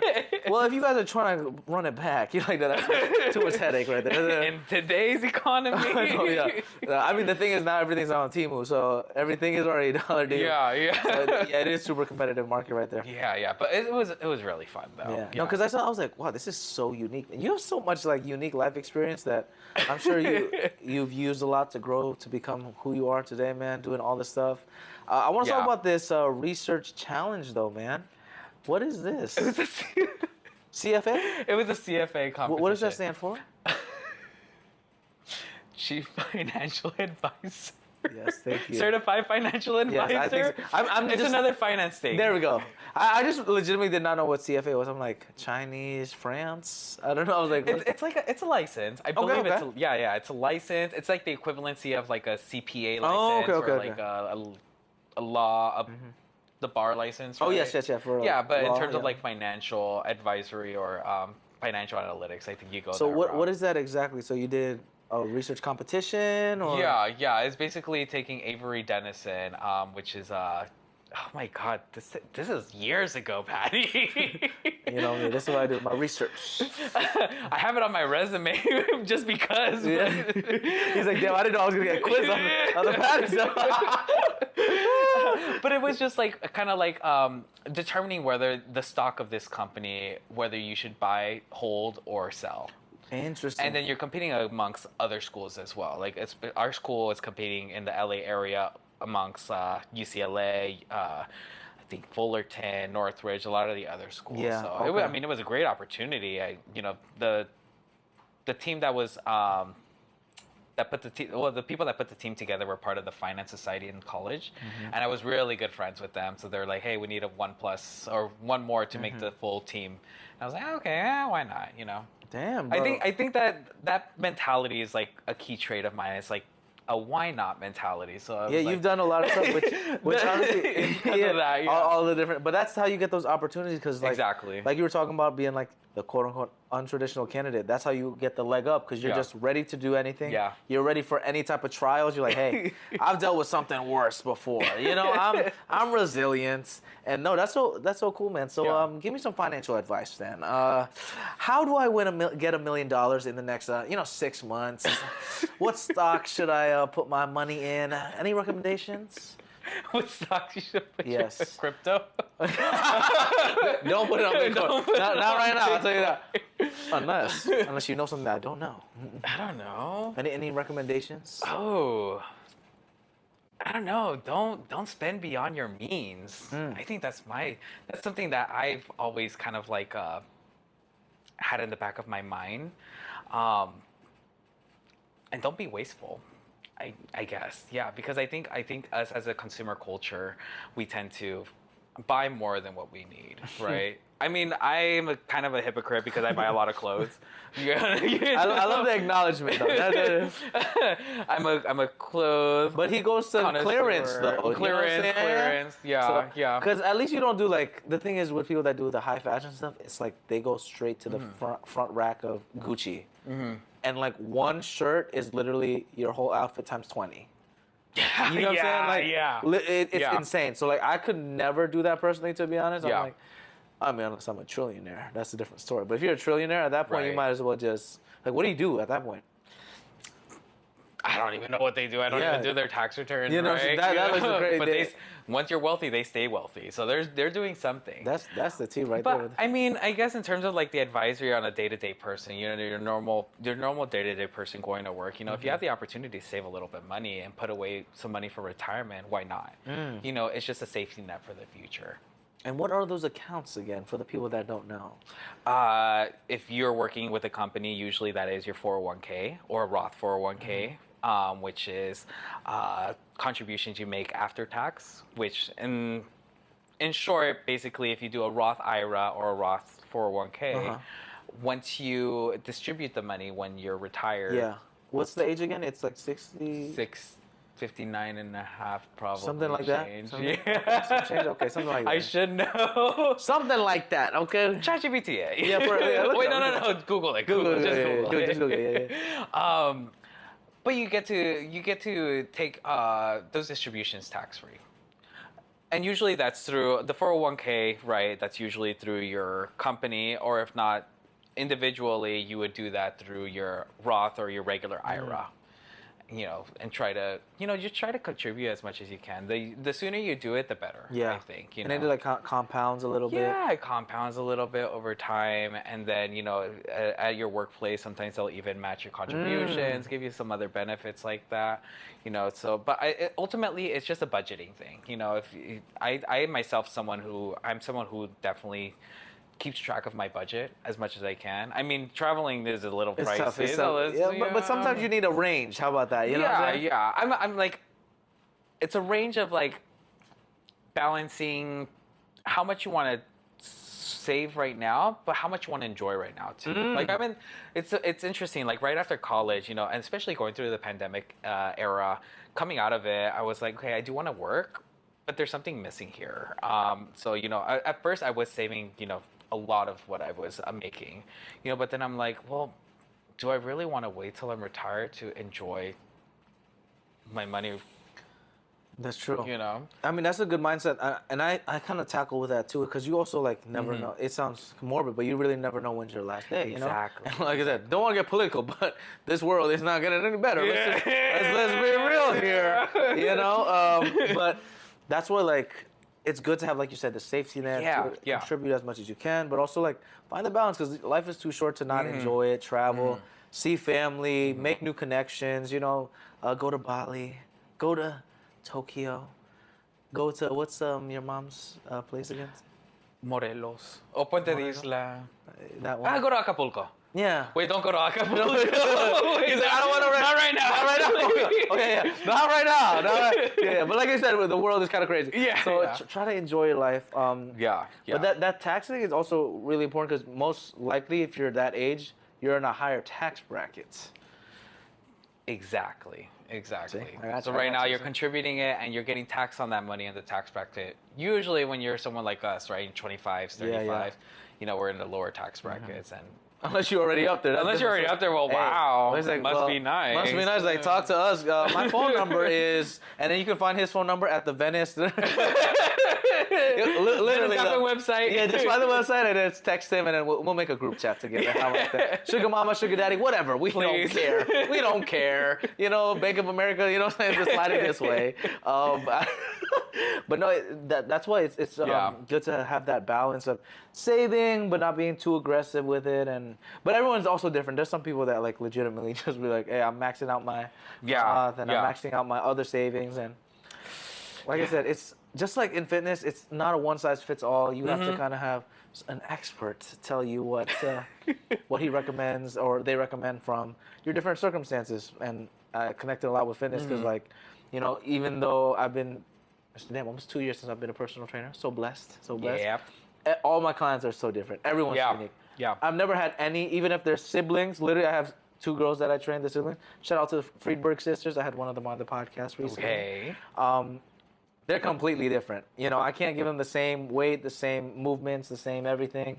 So it's a lot of customization. And, you always see it on, like, podcasts and YouTubes whenever it's, like, finance or fitness. They're like, yeah, just walk 10,000 steps and you're going to be ripped. Right. It helps, but not all the time. There's so many different things. Like, you have to have some extra movement.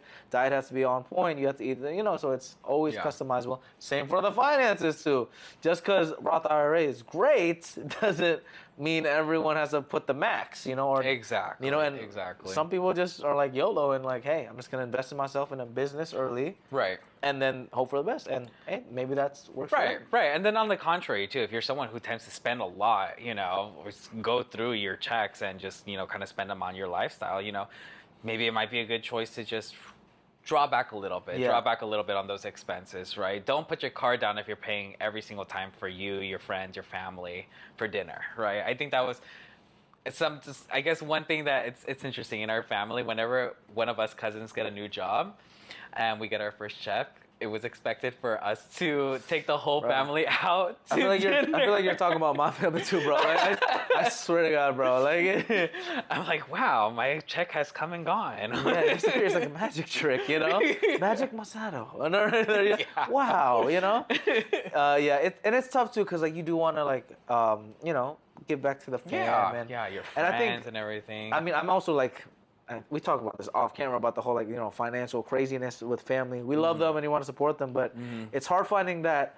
You kind of have to make that boundary too of like, Correct. you can't 100% be the breadwinner. Correct. You know, like I love my mom, my dad, my family, everything, but you got to have boundaries, because if you don't, what happens is you'll be drowning. And if you're drowning, think about it too. Selfless wise, they'll also be drowning, because if they're relying on you too and you're on zero, hey, everyone is screwed. So you also have to let them know, like, hey, I can only give a certain amount. And like I said, I'm still working on it personally. So for the people that are dealing with that, prayers to y'all, because it is tough, because those conversations aren't easy, especially for like you and me. We love our family. Yeah. Like, we were raised to be people for the family. And like I said, I love my family. And I'm sure you love your family too, like you were talking about. But love also isn't just like is getting exploited. You know, you can't be, you know, just because you love them and they love you, you can't get exploited for the money, for emotional trauma and all that other stuff. So set those boundaries, y'all. Make sure you put money away. Take care of yourself too, because you, like I said, you can't help them if you're drowning. Because Exactly. You know, it's like in the what do you call it, the airplane. You know, you have to put your mask on first before other people. Before you put it on to even your kids, right? Yeah, no, literally. You know what I'm saying? F them kids. They make it a point. Yeah, they make it a point. Like, put hey, it on yourself before you put it on your children. Yeah, because I mean, think about it. Like, if even with that scenario, if you put it on your kid first, what if you lose oxygen when you're, you know what I'm saying? Like, about to fully put it on and it's not perfectly on your kid. And then, you know what happens? This sounds morbid, but both y'all die. You know, that's kind of extreme, but it's a similar scenario. So I think we just need to drill that point. So if you guys are dealing with that, you know, like I said, there's always going to be support and there's people out there, but try to have those conversations early. I wish I had them earlier, to be honest, with my family. Yeah, but it's better now than ever. So that's really important with the finances. See, this is why we bought the accountant over here. But beyond that, you did a lot of business stuff, man. Tell me about this marketing and business development internship with Prestige Protocol. Oh, Mina Martinez. She was... I love Mina Martinez. Shout out. Shout outs right here. Yes. I met her in college, and she has a business, Prestige Protocol, where she teaches etiquette. Dining etiquette more specifically to corporate companies. So I met her in college because she gave a presentation in our Alpha organization, and I kind of just stuck with her because I was just so interested in just the dynamics of eating properly, but also kind of like the way you hold a conversation in a business setting. So I got that ability because of her. Beautiful. That's amazing. Yeah. That's a valuable skill, man. It is because there's a way that, you know, you talk to people on a day-to-day, right? The casualness that we talk, right? But when it comes to speaking for a reason, I guess I would call it that, because you're speaking in the sense that you're trying to make a network. You're trying to potentially get a job. Yeah. You're trying to make a sale of some sort. Exactly. And she was able to, you know, not only teach us the right skills of like holding your fork and your knife, but also just like the manners of, you know, taking, I guess, conversational cues in these specific environments. Wow. Yeah. So that was fantastic. I was doing like social media work for her for a bit. Awesome, dude. You know, for I think for like a couple of years I was. Goodness, well, shout out to her, man. I was busy. Dude, that's what. When I was like, what the heck? I was like, I have no more space to write all my notes now. I'm like, goodness gracious, what didn't you do, man? If you had like, let's say, 3 sentences to sum up the most valuable tips when it comes to like business communication, what would it be? And it doesn't have to be 3 sentences. It can just be like a little blurb, like for anyone that's listening. I guess in my experience, I mean, this is coming from my experience. Don't be afraid to just say hi, to just say hello. Like sometimes I'll be in like a networking event and just a simple like the person right next to me just grabbing a drink at the bar or at the water counter. As we have this in the middle. And then, Mom, don't watch this. Don't watch this part. The water counter, juice bar, a juice bar. Yeah. You know, it's that was a great opportunity. That led me to a lot of open doors. You know, and to meet new people and to meet opportunities as well. So just don't be afraid to just say hi to someone. Compliments go a long way. Compliments go a massive long way. Okay. I think alternatively, if you're shy to saying hello, pointing out something that people are wearing, so or it goes back to the style. Yeah. I mean, that's something that's always attracted me in the business world as well, right? The business world is like, you know, the suits, the crispiness of like a clean, for real, like, the shirt. Nice tailor, right?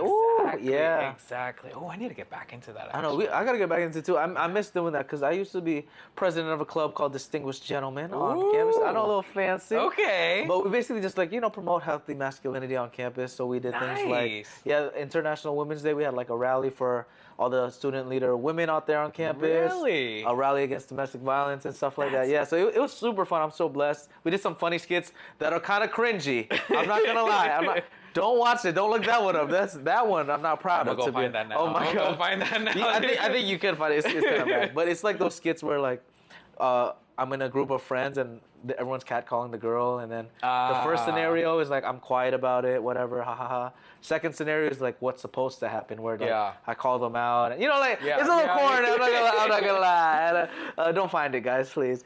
But yeah, man. The Distinguished Gentleman, man. I used to wear every time we had our meetings, we had to dress up.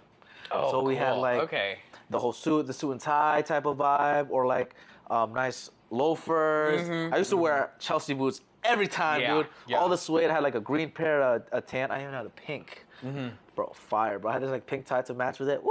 Man, you're taking me back, bro. I gotta go back to the thing is, it's just so unfunctional to wear because it's so hot in LA, especially right now. It's like 90 something. So like when you're walking around, I'm like, God damn, I'm burning up. And I'm spoiled as a personal trainer. I just wear like sweats and polos and gym clothes. That's my street clothes, to be honest. That's pretty much all I wear.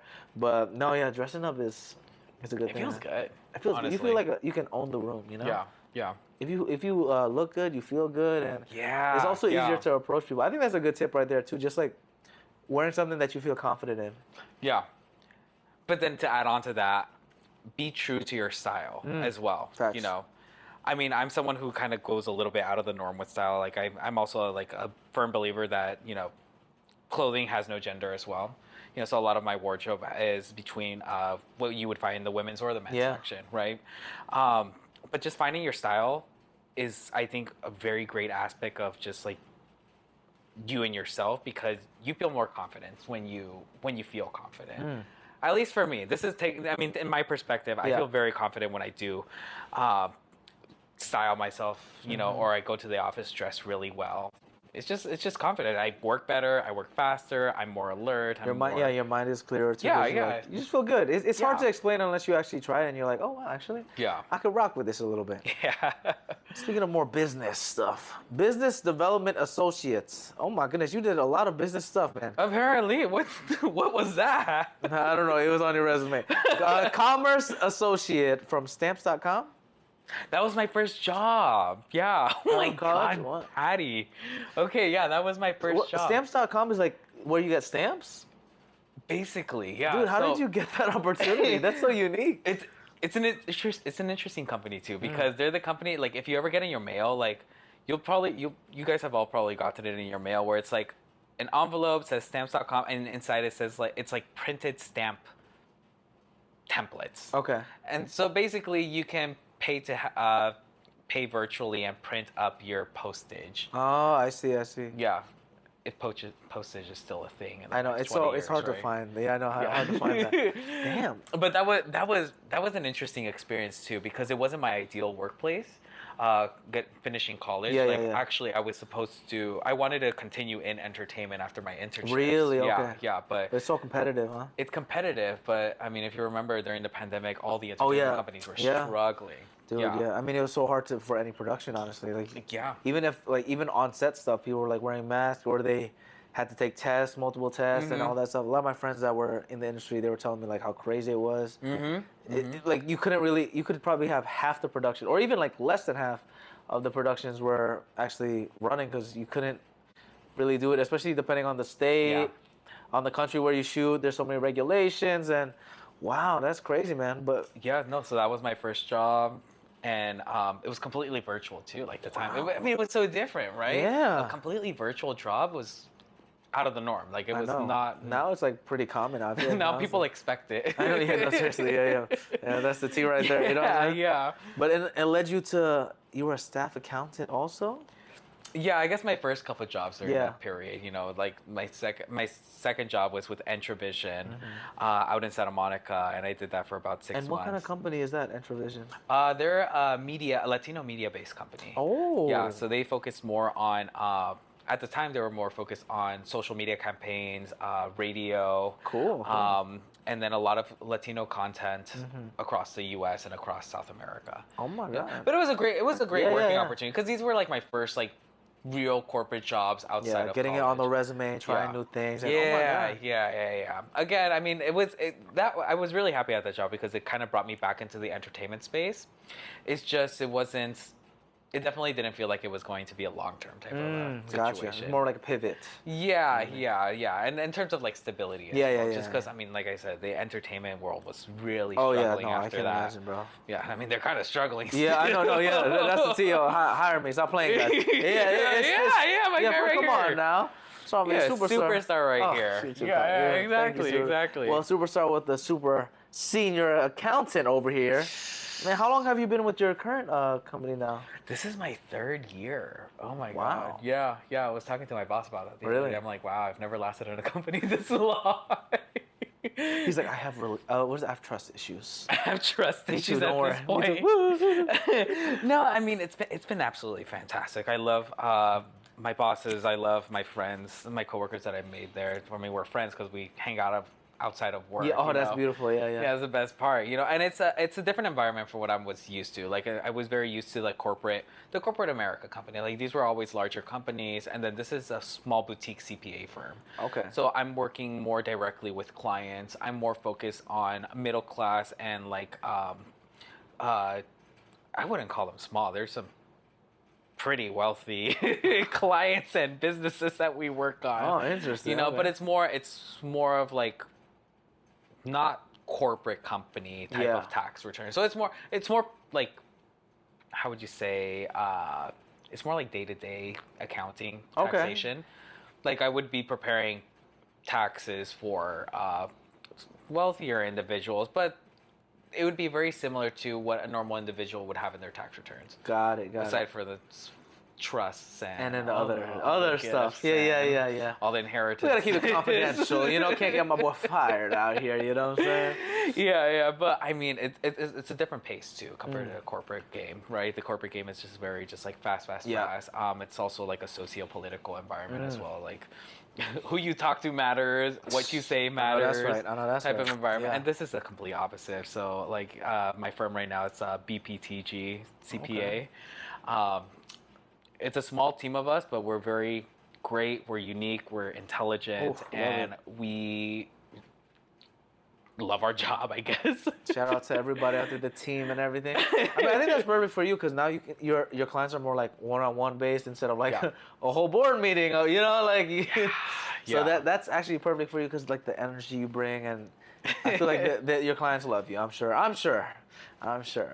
Yeah, no, and I love the office too. I'm actually, I mean, because I was interning pre-pandemic, I was used to going into the office, right? Ah. So like, I mean, I work on a hybrid schedule, but I prefer going into the office because it's just so much better. You and me are the same. I have a hybrid thing with like my tech job and and I'm like I'm always there every day anyways. Right. Like the park is nice. You get to see people, meet people, talk to people. You get to talk to people. Like it's especially being on the screen for so long. Oh my God, my eyes hurt. So I just need to like see physical humans, talk to a physical human. Yeah, that's the best part. I mean, these are people. I mean, this is why I always promote like if the workplace is killing you, if it's draining your day, then I mean, there's other opportunities out there. Absolutely. You know, find the place that you really enjoy, because I mean, the people that you work with, you're seeing them more than your family, right? No, for real. Yeah. Yeah. If you work a solid like 40 hours plus, oh yeah. Imagine that. Oh, You know. You know what I'm saying? Overtime, you see them. You know what I'm saying? Like all Yeah, that. So yeah. that's really great advice. Look at it. Inspiring, man. He's not just a beautiful face, as you can tell with all the style. We're just enjoying life. We're Just enjoying it, living life. our best lives. Yeah, And let's finally get to our talking point. Oh. Like I said earlier, like we always jump around a lot. We're catching up. Learn so much about you. Yeah. Everyone's learning, and we can find your stuff on what is it again? At Joseph Masato on Instagram. Of course. Let's talk about our first talking point, passion. A very passionate conversation we've been having. Listening to your body. Okay. How does honoring your body support your goals? I mean, honoring my body means that it's just really appreciating it and taking care of it, right? I mean, a lot of my goals are work-based, career-based, you know, or even hobby-based, right? But being able to have the capacity to do it, especially the energy to do it, you know, it kind of falls back on you taking care of your body. Absolutely. I think that was one of the biggest things that I took away from our training sessions was the exponential amount of energy that I got after our workouts. Like it was like night to day difference. Like from starting out with you, it was like, yeah, the first few weeks were just like dreadful. I was going in tired. Soreness. But then after getting used to the soreness, after getting used to the routine, the amount of energy I had to get through my workday was crazy. Wow. It was weird. It was the weirdest thing to me, especially like that post-lunch type of drowsiness that most people get, right? Absolutely, yeah. Completely gone. That's I was crazy. like, wow. And to this day, it's like completely gone. I'm like, I could eat lunch, have a good hearty meal, and then get back to my desk and just, you know, Get back to work. get back to work. Yeah. Dude, that's amazing. Or just being able to just have the energy to take me throughout the whole day, even at night, and to do additional activities. Have more sustained energy that doesn't like Exactly. just spike and then drop. Exactly. Like my goals, I think my goals, especially after college, was to, of course, do well in my career, but to explore myself and explore what kind of like life has to offer, right? But to do so, you need energy. Of course. Honestly, you need energy, you need stamina. Like there's some days where I'm like, I go to work, I have a friend event after, and then I'm going to, I don't know, a networking event later that night too. You need that energy. You need that energy. Yeah. And caffeine can only take you so far. I don't even. Oh my God. Yeah, I don't even recommend taking it after like maybe 12 or 1, because then they have like what they call it, the half-life of caffeine. Yeah. So like when you drink it, it's kind of in your bloodstream for a little bit, and then you can't sleep properly. And sleep is super important, y'all. Very important. Make sure you get quality sleep, and it's not just about the 7, 8 hours or whatever. It's the quality of it. It's the quality. It's the quality. Because I've slept, I remember 9 hours, 10. And I feel like crap. But then sometimes I sleep only 6, because you know I'll be up early. You know how it is. Yes, You know, that's you, buddy. That's you. I'm up at 4:15 a.m. every day. Oh yeah. You know. You know what I learned? What? I am not a morning person. Well, that says a lot, because you were. I can't even remember any times you missed a session, to be honest. There were Maybe a couple like, times but when it I was like sick, random. but But like yeah. that like we can't control. You know, like everyone's gonna get sick. Definitely Like not. that happens to me Yeah. all the time. But like, those were the only excuses. Literally sickness. Like there was nothing where you're like literally. I'm just not going today, or like you ghosted me. Like he never ghosted me. So the fact that you said you're not a morning person, we would come at 5:35, like 30, dude. dude. I don't know. Like Monday, Wednesdays, Thursdays, Sometimes I think Monday- Sundays, Sundays, yeah. Sunday mornings, Sundays, yeah, Sunday night. Sunday mornings. That Those- was especially after the fun WeHo trips. yeah. I remember exactly. There was one day you're like, Daddy, I'm going outside. Just be wary of that. I'm like, hey, don't worry, we'll pace ourselves. I would warn him when I then- had a night. Okay.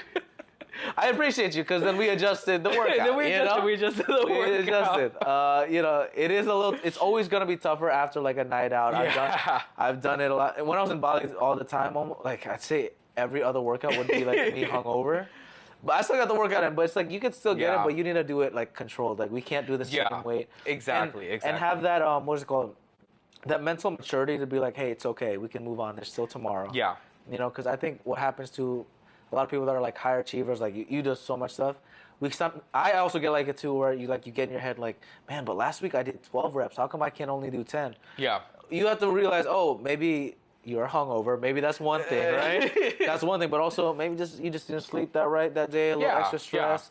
And as long as it's like the trend lines of like increasing a little bit and like getting better, that's the main thing. People always get worried about like the scale not dropping. Oh my god. But then you look at the trend and you're like, oh wait, actually, throughout 2 weeks, it's actually going down. And then like the weight and everything. So it's just for me, for my like style of training, it's more the numbers is important. Like finding out the data. Like, okay, if you're actually increasing the reps, we're actually getting stronger. Right. If you're increasing weight, we're getting stronger. But also feeling it out, because life is so unpredictable. It is. You know, maybe you came back from a flight, from a trip sometime, and you're just not going to perform the same. So Exactly. and it goes back to like we were talking about with like finance and fitness and a lot of things. It's customizable, you know. And if you're looking for a personal trainer, you know where to find me. Which also, I have to show you my new business cards, actually. Let me show you. What? Yeah, sir. I'm going to give you a couple. Here we go. There we Check go. it out, sir. Oh, not that one. Not that one. Sorry, my broke ass. That's the. Here, let me give you a couple. Patty, these are nice. Thanks, dude. These So are the back nice. is a QR code to sign up for like online, because I'm trying to do more online training. Okay. Online coaching, in person, of course, in LA, and hybrid if you're looking for it. My info at Patty Settiati Fitness. I post every Right day here. on TikTok, Instagram, all that stuff. This is Especially cool. YouTube. Thanks, brother. This is very Appreciate you. cool. Yeah, I appreciate But it. shout out to you. Shout out to all my clients out there. Yeah, let's continue on the talking points. Okay. Pleasure, moving with love. What kind of movement feels good to you right now? What's your movement routine? Tell me. I guess kind of like the gym routine, right? It's always a little different, honestly. I mean, shout out to LA Fitness. They're trying their best, you know. But see, like I've transitioned from the morning times to actually the evening times. Okay. And it's interesting. Those are two completely like different type of people there. 100%. And I definitely align with the people in the evening times a little bit more. Kind of like my day. Like I use a lot of like of my mind and a lot of computer work sitting down all day. So I'm like with the people who are just, you know, we're just trying to get the gym in. We're trying to get into the gym, right? And we're still working out, but it's not, how would you say, as competitive as the morning people. Because when I was meeting and talking with some of the 5 a.m. people during our trainings, right? They're like very motivated. They're like every other day, every day, 5 o'clock in the morning, 5:30 in the morning. They're waiting in front of the door. You remember that? Like it was like Black Friday shopping. Oh my gosh. I remember the first time I was like, damn, like I wish I had a key, because I feel bad. I'm like, sometimes the people in the front don't let it open till like 5:05, and people are like, oh, I'm rushing.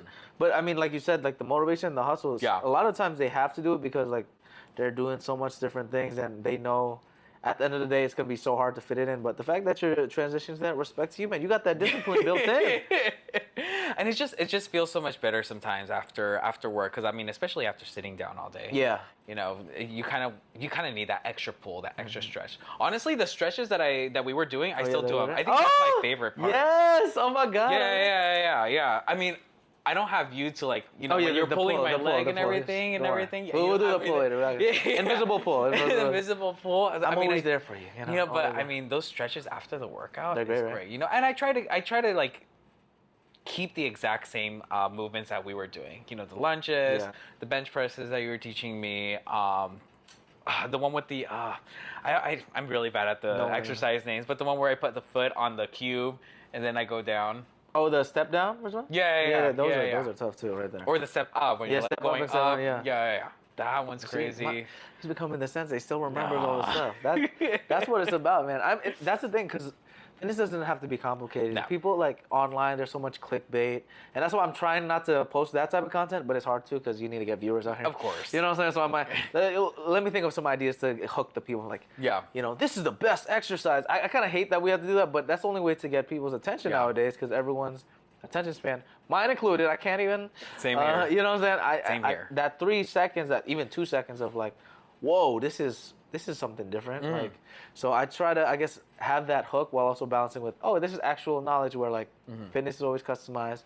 It doesn't have to be complicated as long as you get certain movements, stretch, eat right, stay hydrated, sleep good. Like, it's the unsexy stuff that give you the sexy results, you know? Pretty much. Yeah. Pretty much, honestly. Because people think it's like, so I have to get a new pill of this. Like, no, bro. You just need to do the simple stuff: sleep, work out consistently, get stronger each time. You know, it's the simple stuff. But it's hard to sell that. You know, It is, especially to the busy people, right? I mean, especially people with families, people who are juggling multiple jobs. I mean, I totally understand. I mean, I'm grateful to have a job where it's like I could go to work and then I don't have to take work with me, right? So, you know, whenever I do have the opportunity to get into the gym, I will be there. You know, and I think that was what you helped me out with the most, because I always had a kind of like I don't know, like a back of my mind embarrassment of going into the gym, thinking that, oh, I'm definitely not, I don't look like the people here, and I'm not doing what I'm supposed to be doing here. You know, but you helping me out, teaching me kind of like the right movements and how to like actually feel the weights on my muscles help build my confidence. And I mean, it's just so much easier getting into the gym now. Okay, oddly gym enough. rat. No, not a gym rat, not a gym rat. No. The gym sensei's coming on. No, I tried. We just tried to get it. Yeah. Man, look, all the praise and the flowers. You give me too much. I appreciate that. I'm so glad that, like I said, we were training for a while, that my values were instilled there. Because that's what it's about. I've been there too, where like, I feel like an imposter. I sometimes feel like an imposter. I still feel like an imposter for like those big, you know, like, you ever seen like those big muscle gyms and all the other stuff? Oh, yeah. You know, but that's the biggest thing I've realized. There's always going to be a bigger fish. Yes. Whatever industry, like I'm sure with you two, like professionally, Absolutely. there's always going to be someone above a billionaire, a trillionaire, someone with more muscles, someone's leaner, whatever, blah, blah, blah. What I've come to realize, and I still need to remind myself, and I try to remind my clients, like you were saying, we all belong. We're here to live our best lives, stay healthy, so then we can live our best lives with that sustained energy. And it's not even just like the looks and the aesthetics, you know. We love fashion, we love looking good, of course. That's part of it, of course, the fitness. But like you were talking about the energy, you could look the most amazing you've ever been, but if you feel like crap and you can't do anything, it truly doesn't matter. It sounds cliche, but I mean, I've been there. I remember I was super lean. I got to around like 160 pounds, bro. Like really lean. I was going for a trip to Mexico. That's how you know, so I have to look good. I felt like crap though, because I was like not eating much, and then I'm like, it was just not good. It was not good.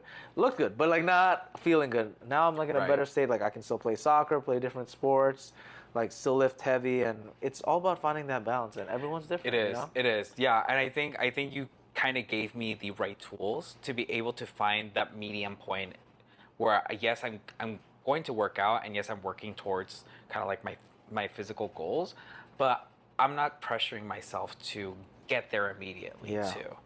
You know, because you were from start to end, it was just like consistency, right? And just slight progress. You weren't throwing like an extra 10, 20 pounds every single time I saw you. Like we were working with the same weights for a good 2-3 weeks, and then once you saw me getting a little bit easier, you knew it was the exact right time to add in more weight. You know, which is, I think it's a great skill. Like the fact that you saw that and you pinpointed exactly where and when I was able to go up in weight. I don't know. I wouldn't be able to do that myself. Well, like I said, it was so easy working with you because like you're whenever I asked you about like how heavy it was too, it was easy for me to pick it up eventually.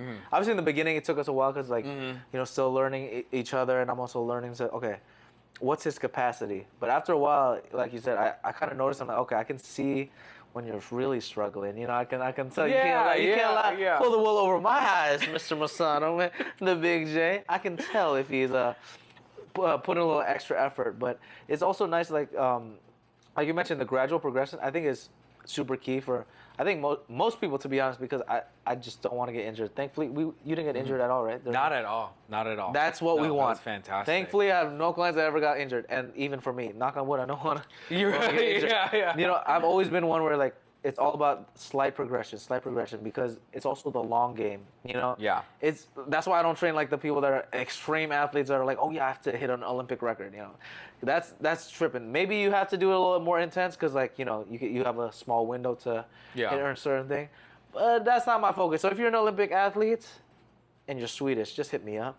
Not for training, but maybe we can have super kids. How about that? But if you are, I unfortunately can't be your personal trainer, but I can show you to some amazing personal trainers and coaches out there. So balance in life. Virtual training? Virtual training, of course. See, he's marketer too, man. Don't forget, right here. Yes, Right yes, here. thank you. At Patty Satiana Fitness. Stop playing. Give me more. Let's get more followers. Positivity. Oh man, it's such a positive vibe, man. I appreciate you. This segment on positivity, body respect. Okay, how do you show appreciation for your body daily, man? Tell me how. Ooh, appreciation for your body daily. Yes. I don't know. I mean, I feel like I listen to my body more than I guess the normal person. I mean, I eat what I think is healthiest for me. I listen to when I do have pain and I have muscle strain. Definitely stretching. Oh, stretching helps. That's something I love to do now. You flexible over there, okay? I mean, I was not. This is me just like I said. This is us catching up. But I remember like how more flexible you got too. Yeah. Like you remember the one when the knees where you open up. Yeah. Oh my goodness, that one is always a tough one, honestly. Mm-hmm. But I remember near the end, you kind of like were going all the way back down there. Right. Even with like the butterfly one where we go down. Going just straight down. Yeah, straight down. Yeah. And even when I'm pulling with your hamstring, man, you got. That was great. That was a great stretch, honestly. That's why I picked those. Those are pretty simple ones that you can do. Mm-hmm. But yeah, if you find a partner, you can do like shoes facing each other kind of thing. And I don't know if you guys have seen. You ever watched the movie Blades of Glory? Oh my God, Will Ferrell. Ew.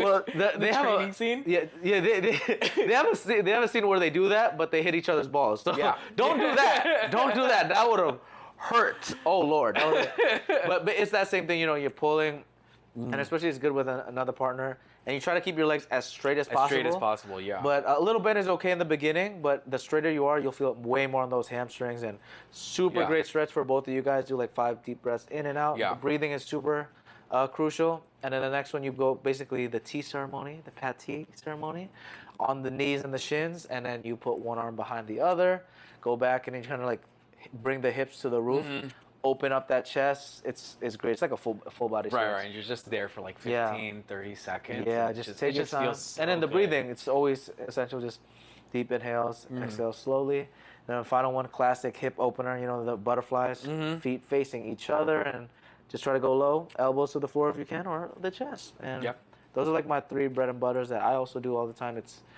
like it's so simple. It sounds like it doesn't sound sexy. It's not like, yeah, do the scorpion kick, stretch booty hole or something.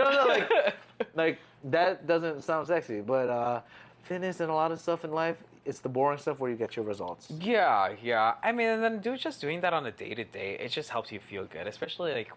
I mean, I've gotten accustomed to just stretching, for 15 minutes every single day in the mornings. Oh, I love that. I don't know if I got accustomed because I enjoy it or because, like, my knees need it, but, but just being able to walk out the house with just, like, that flexibility. Yeah. That little, okay. Yeah. Because I'm sitting on my desk, like, every day for, like, 8 hours, sometimes 10 to 12 hours during the busy working season. Hard. Yeah, no, so it definitely helps, like, if you have an office job, get those stretches in, and also even in between, like like an hour in, you're like, okay, I'll just even standing up. What I like to do it because at the office I work at, they have the standing desk, thankfully. So I just stand it around like eye level, and then I put the chair underneath, and I put like a lunge kind of thing, like a deep. There lunge. you go. You know what I'm saying? Get a little stretch in there, switch the legs. Yeah. Be careful though, because I almost busted my ass a couple times. I'm not gonna lie. Because it's like the moving chairs, so like sometimes I just put it on the wrong edge, and it just like slides on another crazy. So take your time with the stretches. Walk around to the bathroom. Walk around in general. Yeah, pace a little bit. Yeah, pace a little bit. Go outside of your building. If you're working from home, walk outside. It's the best. It's funny. Me and my coworkers, every single time we have lunch or every time we're all in the office, we go out to have a walk together. Oh, I love that, dude. Oh my God. Yeah, that's almost every day we go out walking after lunch together, and we're walking about a mile. Like we walk outside for like maybe 15, 20 minutes, about a mile. And it's the greatest feeling, be able to come back to the office and just feel re-energized. Get the without the vitamin D. caffeine. Yeah, exactly. Without the exactly. caffeine. You get the vitamin D from there too, and then also the social part of connecting with your coworkers, talking your stuff, you know, the tea, spilling the tea, Spilling the tea. venting. You know, it's a psychologist, it's a session too for a therapist. That's free therapy. Free therapy. So man, I love all the tips you've been giving. You really become the sense. I'm so proud, guys. I'm like a proud father. My goodness. Yeah, that for sure. They that grew for up sure. so fast. I'm so Yeah. so grateful. They grew up. No, trust me. All the thanks to you, honestly. Appreciate yeah, you, brother. honestly. Like there was a really big time where I was just going back and forth with the gym. I mean, I've always had the gym membership before you, but it was a matter of like, okay, I need something to change. Like something's wrong. I need something to change. And I would go to the gym, kind of clueless, kind of like without the confidence of being able to work on the machines. I do it consistently, maybe for like 1 or 2 weeks, Yeah. and then I'd be like, no, I can't do this. Like this is not working. But you being able to like build a routine that I can manage and I can just fit into any day during my work week or even traveling, right? Like to be able to just fit in some sort of small 30-minute to 55-minute routine in, it was fantastic, and it is fantastic. I love you, man. You're the best, man. I'm so grateful for you coming to this show. So much praise. I'm telling y'all, I did not pay him at all. This is from the heart, I hope. Absolutely. No, Patty. I know. I'm dude. just messing. I just can't take the compliments. I get shy, guys. It's because like I don't know. I've been so reflective because like it's gonna approach my 2nd year of training, and I still have the imposter syndrome, man. Where I'm like, oh, am I actually helping people out? Am I actually doing the right thing? But then like your stories, man, telling me that stuff. It's like I'm here for a reason, and I'm so grateful for the reminder. So grateful for all the stories you shared and all the advice to all the people out there. If you had to give one piece of advice for a young mixed Japanese Mexican young man in his mid-20s, right? Mid-20s? 20. 29 technically, but visually 22. No, seriously, no. Honestly, I thought you were younger than me, to be honest. Am I older than you? Yeah, bro. I'm 27. Oh, damn. I'm a baby, low key. Yeah, but we look good. We look good. Yeah, Asian don't raise it. Asian don't raise it. But what advice would you give to that, 20s Japanese Mexican accountant young man that loves fashion? Ooh. That you can look back to eventually too. What would I tell myself, my younger self, right? I don't know because I've always loved myself. You know, I think I've always been genuinely true to myself growing up. Again, thanks to mom and dad, they never put a label on me. They never expected me to be someone else. You know, they let me truly be who I am, which is what I try to live and promote every day. I guess if I were to if I would give them a warning, yo, there's a pandemic about it. Hey, watch out for 2020, 2019. Oh my God. But I'd also say,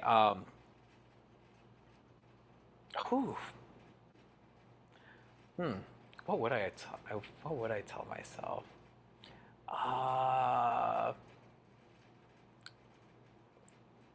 Find the things that you love. And don't stop being curious about finding those things as well. I mean, there's a lot of, I've transitioned, like, from middle, high school, community, university to now. You know, friends have come and gone. People have come and gone in my life. But I've tried so many different things that have connected me with people, connected me with opportunities. I think I was hesitant when I was younger to do a lot of those things because I came from like kind of like a more sheltered type of culture. I mean, a lot of Latino kids know this. You know, we come from very sheltered households. Usually, we go from school back home and from home to school. You know, so I really didn't start exploring myself and kind of like my life till like after high school. You know, but I would tell myself just continue keeping an open mind. I've always had an open mind, but always have an open mind. Because there's an opportunity, there is a person, there is a place that you're going to love, you know. and it just changes as you grow older. The I things love I that. the things I used to love, I maybe I don't love them or love them as much anymore, and I'm always just finding new things and new curiosities. I love that. So inspiring. He doesn't wear skinny jeans. He doesn't wear skinny jeans anymore. See, look at that. Different Yeah, time. exactly. See, that's one thing. Fashion, style. But the mindset, man. Be Yeah. curious. Yeah. Those are some great advice for that person over there. And everyone out there that's watching on the Patty Show podcast. We're so grateful to have you, man. Yeah. What's next for you, though? Travel plans? Future projects for anything? Yeah, definitely travel plans. So Okay. I'm heading up Japan. I went to, you know what I meant? I went to Mexico City for the first time, consciously for the first time. Consciously is crazy. Apparently, my family took me when I was younger. I don't Oh, remember okay, that okay. at all. And I loved it. I want to explore Mexico a lot more. I know it's a little heated right now, but you know. Yeah. I mean, yeah, Stay Mexico's in fun. Mexico is fun. Yeah. Mexico is fun. Culture, the There's beautiful so much. culture. When I went to and people. Tijuana, actually, it reminded me of my mom's place in Indonesia, in Manado. It's kind of near the Philippines. That's why everyone Okay. always thinks I'm Filipino, honestly. Yeah. and all the time they're like, "You Filipino?" I'm like, no. Yeah. But Tijuana gave me that same kind of vibe when I was Yeah. over there. So shout out Tijuana. Shout out Tijuana. Shout out Hong Kong and Tijuana. No! Patty! We'll talk about this off camera. We'll talk about it. If you know, you know. Okay. I love that you know already. So we'll talk about that eventually. Where can we find you, my man, again? At Add Joseph Masato on Instagram, Facebook, LinkedIn. LinkedIn. Connect with our homie. You want If to you're try- connect? I'm always If open you're to trying connect. to learn about the accounting world and everything, grow over Yeah. there. He got a wealth of knowledge and all that stuff, and just good energy and great Yeah. outfits too. So you can check that out on Instagram. Yes. I should post a little bit more. Yeah, you huh? got to. This is I your got sign. it. This is your. I think hold so. I yourself think this is accountable. the start, right? This is the start, superstar. You come on now, superstar and superstar. Oh, yeah, am I gonna have you on my future podcast? Oh, let's do it. Oh, yeah. Hey. Call me. Yes, we gonna be. Please, that'll be amazing. Let me know. I'm Fashion, always there. fitness, and friends. Oh! Yo, Hey. hold on, we gotta write that down. That's actually fashion, fitness, and I love. You know, we're gonna have to workshop this before someone copyrights and steals our ideas. Yeah, exactly. But I really like that, and you should definitely. Okay, do it, 'cause, okay. Like I said, more flowers against you. You have the energy, the personality. I'm so glad our paths crossed, and you know we're gonna hang some more. Absolutely. You're Absolutely, always welcome dude. in K-Town. Let's get it popping. For sure, You know what I'm dude. saying? We're gonna go crazy out here. Bali trip, Bali trip. Japan, woo, everything. Hong Kong. We'll leave that on that. But yeah, y'all can find us at Patty Show Podcast, TikTok, Instagram, Facebook. PattySetiati.com/podcast for the podcast. PattySetiati.com/fitness for all fitness related stuff, you know. Do you have the card again real quick? Yes. Right here. Yes, right here, guys. At Patty Setiati Fitness on TikTok, Instagram, maybe eventually YouTube. We'll see. Try to make some more content out there. 5 a.m. fitness, all that. Try to motivate, inspire people. But if you're looking for a one-on-one coach, in person in LA, hybrid, online, you know who to find. Come on now. I didn't pay him to promote me. I'll tell you that. But brother, I'm so grateful for No, I you. appreciate it, More dude. success to you. We like to end with arigato on the end, but of course with the Mexican background, we gotta do gracias as well. So we'll do gracias first, and then arigato on 3 whenever you're ready. All right. 1, 2, 3. Gracias, Gracias. and arigato. Arigato. Thank you, everybody. Woo-hoo! Thanks for joining me on this episode of The Patty Show. I hope you had as much fun as I did exploring the crossing point of the 3 Ps: passion, pleasure, and positivity. If you want to keep the Patty Party going, follow us on Instagram, TikTok, YouTube, and all social platforms at Patty Show Podcast. Share this episode and leave a positive review. PattySetiati.com/podcast, as well as PattyShow.podbean.com, have got more of your Patty Show needs. In the meantime, keep passionately pursuing your personal paradise. Arigato.